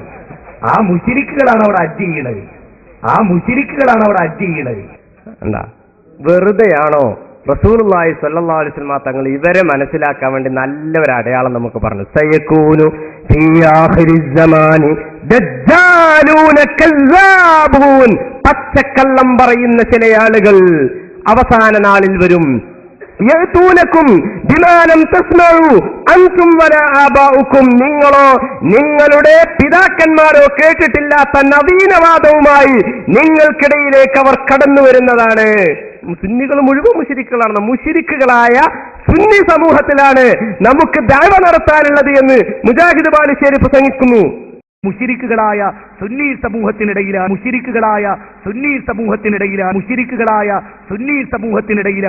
എനിക്ക് നിങ്ങൾക്കും തൗഹീദ് പറയാനുള്ളത്. മനസ്സിലായോ? നോക്കൂ നിങ്ങൾ. മുശ്രിക്ക്. എന്നിട്ട് ഈ വ്യക്തി തന്നെ പറയാണെന്താ അറിയോ?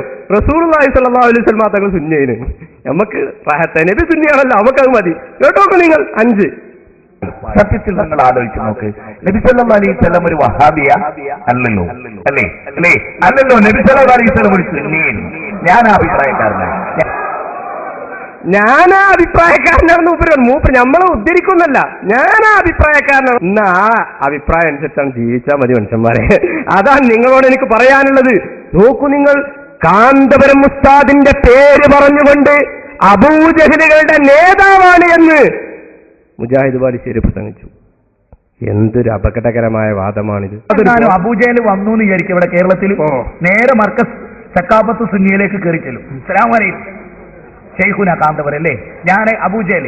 ഞാൻ കരുതിയത് ലോകത്തിലെ ഏറ്റവും വലിയ മുശ്രിക്കിന്റെ നേതാവ് ഞാനായിരിക്കുന്ന. പക്ഷെ ഞാനൊക്കെ ചങ്ങായിമാരെ മഴ പെയ്യിപ്പിക്കുന്ന പഠിത്തനാണ് വകച്ചു കൊടുത്തിരുന്നു. നിങ്ങൾ അതും വകച്ചു കൊടുക്കില്ല. അതുകൊണ്ട് നിങ്ങളാട്ടോ എന്റെ ലീഡർ. ഇനി ലോക മുശ്രിക്കരുടെ ലീഡർ ആകാനുള്ള യോഗ്യത നിങ്ങൾക്കും നിങ്ങളെ പണ്ഡിതന്മാർക്കുമാണ് എന്ന് പറയുന്നു. മർക്കസ്. ഈ വേറെ സ്ഥലത്ത് മൂപ്പർ പറയുന്നുണ്ട്, നൂഹ് നബി വന്നാ നേരെ മധുരയിലെ മീനാക്ഷി ക്ഷേത്രത്തിക്കാ പോവാ. ഞാൻ പറയുന്നത് അബൂജഹൽ വന്നാല് മർക്കസ്ക്ക്, നൂഹ് നബി വന്നാ മീനാക്ഷി ക്ഷേത്രത്തിക്ക്. നീ കണ്ടോങ്ങള് ഇവരെങ്ങനെ തുടരാൻ പറ്റുമെന്നാ ഞാൻ പറയുന്നത്. അടുത്ത കേൾപ്പിച്ചു കൊടുക്ക്. ഖലീൽ തങ്ങളെ കണ്ടാൽ അഊദു ബില്ലാഹി മിനശ് ശൈത്താനിർ റജീം എന്ന് പറയണമെന്നാണ് ഇയാൾ വേറെ സ്ഥലത്ത് പറയുന്നത്. അഊദു ബില്ലാഹി മിനശ് ശൈത്താനിർ റജീം എന്ന് പറയണം ഖലീൽ തങ്ങളെ കണ്ടാലും. ഒന്നുകൂടി നിൽക്കും. ഇനി ആയത്ത് പറഞ്ഞു നോക്കൂ. ജനങ്ങളുടെ ധനം അന്യായമായി തിന്നും, അതോടൊപ്പം മതത്തുള്ളവരെ അകറ്റുകയും ചെയ്യും. രണ്ടുപോലെ ഖലീൽ തങ്ങളുണ്ട്.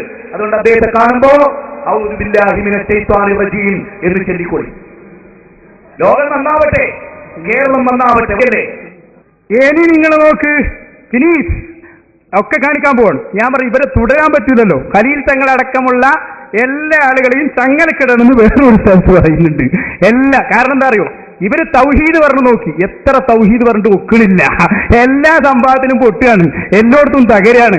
അതുകൊണ്ട് തന്നെ മുജാഹിദുകൾ പറയുന്നു സുന്നി സിയാക്കന്മാരെ ചങ്ങലക്കിടണം, എന്നാലേ ലോകം നന്നാവുള്ളൂ എന്നാണ്. അതും കൽപ്പിച്ചു കൊടുക്കും. അതുകൊണ്ട് നിങ്ങൾക്ക് ഇസ്ലാമിന് സ്നേഹമുണ്ടോ?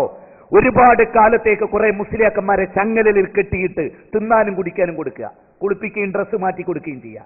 ഒരു 5 കൊല്ലം കേരളത്തിലെ മുഴുവൻ പുരോഹിതന്മാരെയും കൊല്ലണ്ട, പിടിച്ചു കെട്ടിയാൽ മതി. വേദനിപ്പിക്കാൻ നമുക്ക് അവകാശമില്ല. പിടിച്ചു കെട്ടിയിടുക. എന്നിട്ട് ഈ മുസ്ലിം ഉമ്മത്തിനെ മോചിപ്പിക്കുക, അവർക്ക് സ്വർഗത്തിന്റെ വഴി കാണിച്ചു കൊടുക്കുക.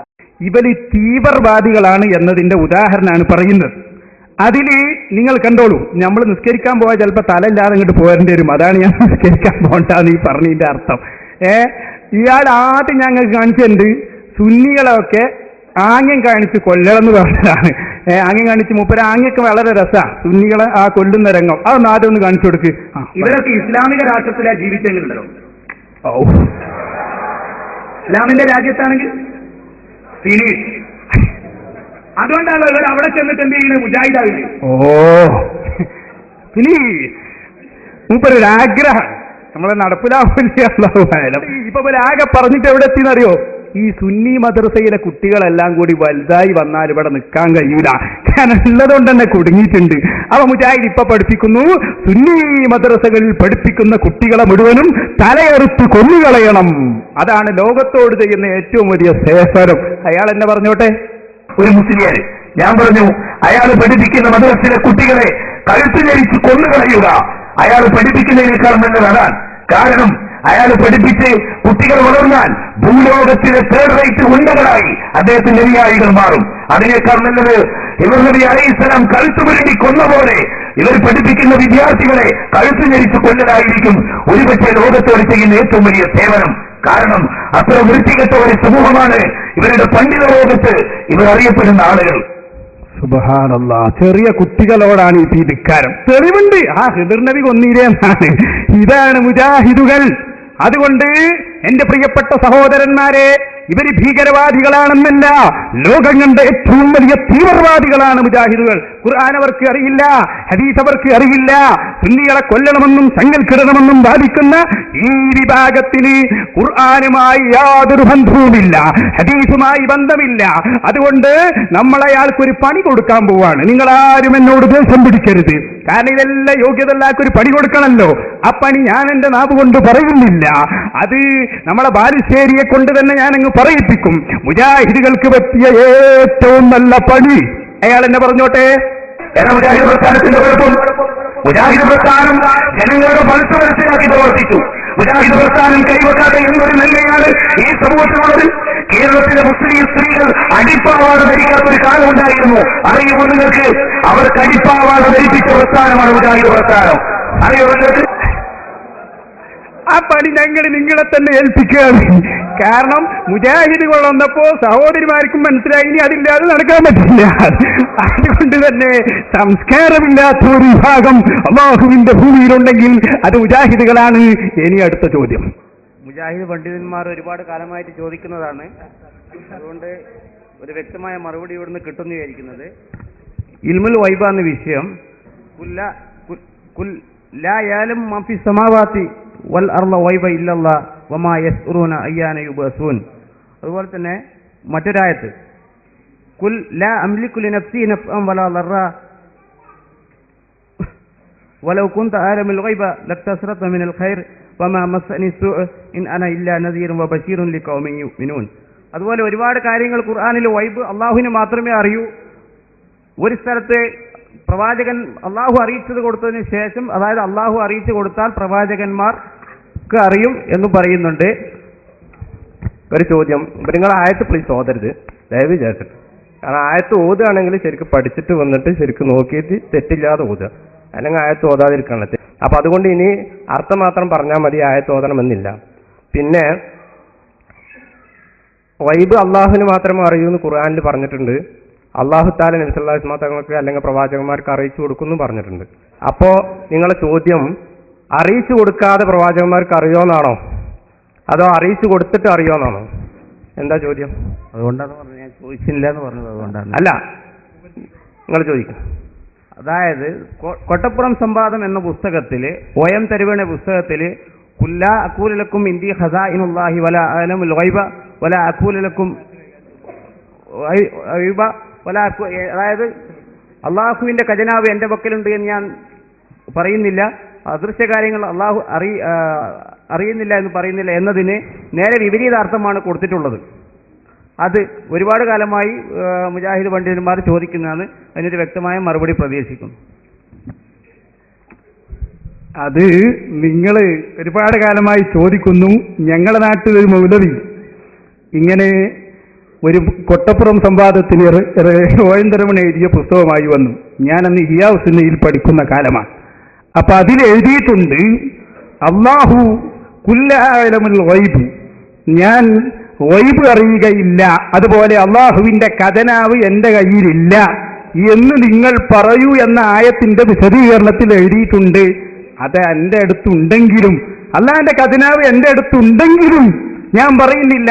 കാരണം അത് പറഞ്ഞാൽ മാത്രം നിങ്ങൾക്ക് തിരിയുന്ന ആളുകളല്ല, അതുകൊണ്ട് പറയുന്നില്ല എന്നാണ് അതിന്റെ അർത്ഥമെന്ന് ഓയം തരുവണ ഒരു ബ്രാക്കറ്റിൽ കൊടുത്തതാണ്. ഈ അർത്ഥം ഏതെങ്കിലും തഫ്സീറിൽ ഉണ്ടായാൽ 500 രൂപ ഇനാം എന്ന് മാത്രമല്ല, ഞങ്ങളുടെ ഒതുക്കുങ്ങളിനടുത്ത ഒരു ചെറിയ പ്രദേശം എന്റെ നാട്ടിലേക്ക് മുജാഹിദ് പ്രവർത്തനവുമായി വരൂല എന്ന് പറഞ്ഞിട്ട് ഞാൻ ഇഹ്യാഉസ്സുന്നയിൽ പഠിക്കുന്ന കാലം. ഇഹ്യാഉസ്സുന്ന എന്ന് പറയുമ്പോൾ നിങ്ങൾ മനസ്സിലാക്കണം, അത് പറഞ്ഞതുകൊണ്ട് പറയാണ്, ജാമിയ ഇഹ്യാഉസ്സുന്ന കേരളത്തിലെ വലിയ സ്ഥാപനമാണ്. ബഹുമാനപ്പെട്ട കാന്തപുരം ഉസ്താദ് അടക്കമുള്ള നേതാക്കളെ വാർത്തെടുത്ത ബഹുമാനപ്പെട്ട ശൈഖുന ഓക്കെ ഉസ്താദ് നേതൃത്വം നൽകുന്ന വലിയ സ്ഥാപനം. ഈ അഹ്സനിമാരും അതുപോലെയുള്ള ആലിമീങ്ങളൊക്കെ ആ സ്ഥാപനത്തിന്റെ മക്കളാണ്. നിങ്ങൾ എവിടെയെങ്കിലും മലപ്പുറം ജില്ല സന്ദർശിക്കുമ്പോൾ ജാമിയ ഇഹ്യാഉസ്സുന്ന സന്ദർശിക്കണമെന്ന് എല്ലാവരോടും പറയുന്നു. അതിന്റെ കൂടെ അതിന്റെ 50-ാം വാർഷികം ഗോൾഡൻ ജൂബിലിയുടെ സമ്മേളനം അടുത്ത 2010 ഫെബ്രുവരിയിൽ മലപ്പുറം ജില്ലയിലെ ഒതുക്കുങ്ങളിൽ നടക്കുന്നു. സാന്ദർഭികമായി എല്ലാവരെയും ക്ഷണിക്കുന്നു. ഈ ബാംഗ്ലൂരിലും നിങ്ങൾ അതിന്റെ പ്രവർത്തനം നടത്തണം എന്ന് നിങ്ങളോട് പറയുകയും ചെയ്യുന്നു. ഞാൻ എന്റെ വിഷയത്തിലേക്ക് പോകുന്നു. അങ്ങനെ ഇയാൾ വെല്ലുവിളിച്ചു. അങ്ങനെ എന്റെ അടുക്കൽ ഖജനാവുണ്ട്, എന്റെ അടുക്കൽ ഇൽമുൽ ഗൈബ് ഉണ്ട്, പക്ഷേ ഞാൻ പറയുന്നില്ല എന്ന അർത്ഥം ഓയം തരുമണ ഈ പുസ്തകത്തിൽ എഴുതിയിട്ടുണ്ട്. കാണിച്ചു തന്നാൽ 500 രൂപ ഇനാം. ഞാൻ പറഞ്ഞു, ഞങ്ങളെ പണ്ഡിതന്മാർ എഴുതിയിട്ടുണ്ടെങ്കിൽ അത് തഫ്സീറിലുണ്ടാവും. ആളുകളോട് പറഞ്ഞു, നാളെ ഇതേ സമയത്ത് ഞാൻ ഇവിടെ വരും, തഫ്സീറുമായിട്ട് വരും, വന്നിട്ട് വായിക്കും, കാശ് തരണം, കാശ് തരണം, തരാതെ വിടൂല. അപ്പൊ പറഞ്ഞേക്കോട്ടെ, നിങ്ങൾ വന്നാ തരും. ഞാൻ അപ്പ തന്നെ ഇമാമിങ്ങളുടെ തഫ്സീർ നോക്കുമ്പോ വലിയ പണ്ഡിതന്മാര് തന്നെ അർത്ഥം പറഞ്ഞിട്ടുണ്ട്. അല്ലാമ ഇസ്മാഈലുൽ ഹിഖ്യൽ ബറൂസവി തന്റെ തഫ്സീർ റൂഹുൽ ബയാനിൽ അലാ അന്നഹാ ഇൻദി, അത് എന്റെ അടുക്കൽ ഉണ്ട്, എന്നിട്ടും ഞാൻ നിങ്ങളോട് പറയുന്നില്ല എന്ന വിശദീകരണം അങ്ങനെ തന്നെയുണ്ട്. അപ്പൊ എതിരല്ലേ? എതിരല്ല. എന്റെ അടുത്തുണ്ട് എന്ന് പറഞ്ഞാൽ അള്ളാഹു തന്നപ്പോൾ ഉണ്ട് എന്നാണ്, ഇല്ല എന്ന് പറഞ്ഞാൽ സ്വന്തമായി ഇല്ല എന്നാണ് അതിന്റെ അർത്ഥം. അതും ബഹുമാനപ്പെട്ട ഇസ്മാഈലുൽ ഹിഖ്യ തന്നെ വിശദീകരിച്ചിട്ടുണ്ട്. ഞാൻ അതുമായി വന്നു. പക്ഷേ ഈ വായിച്ച ആൾക്ക് അറബി അറിയില്ലല്ലോ. അറബി അറിയാത്തത് കൊണ്ട് എന്നോട് പറഞ്ഞു, എനിക്ക് അറബി അറിയില്ല, ഒരാഴ്ച സമയം തരണം, ഒരാഴ്ച കൊണ്ട് ഞാനൊന്ന് പഠിക്കട്ടെ. നമ്മൾ പറഞ്ഞു, പഠിക്കുന്നതിന് കുഴപ്പമൊന്നുമില്ല, ഒരാളെ മധ്യസ്ഥനാക്കിയിട്ട് കാശ് അയാൾ എടുത്തു കൊടുക്കാം. കാശ് കൊടുക്കാതെ കാര്യം നടക്കൂല. അങ്ങനെ കൊടുത്തു, കാശ് കൊടുത്തു. പിറ്റേ ദിവസം ഇയാൾ നേരെ പോയത് സലാം സുല്ലമിന്റെ അടുത്തേക്കാണ്. സലാം സുല്ലമി ഇന്ന് അയാളും 2 ഗ്രൂപ്പിലാണ്.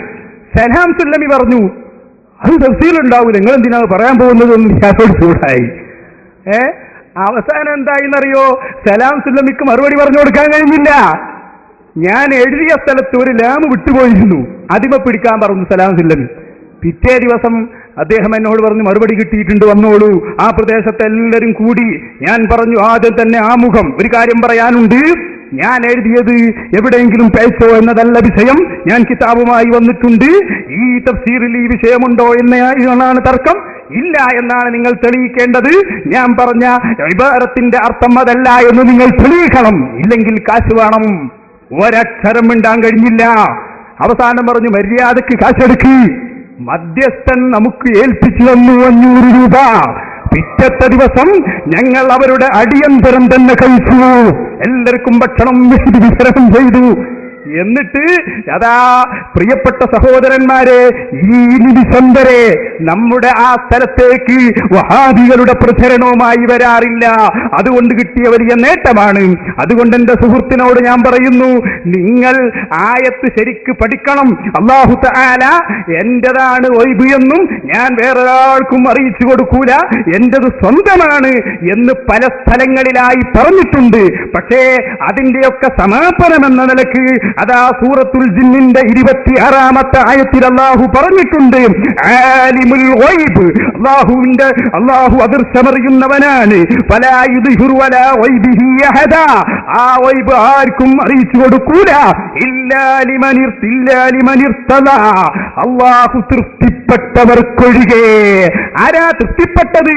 ഉദാഹരണം റസൂൽ പോലെയുള്ള മഹാത്മാക്കൾ, അവർക്ക് മാത്രമേ അറിയിച്ചു കൊടുക്കൂ, അല്ലാത്തവർക്ക് അറിയിച്ചു കൊടുക്കൂല.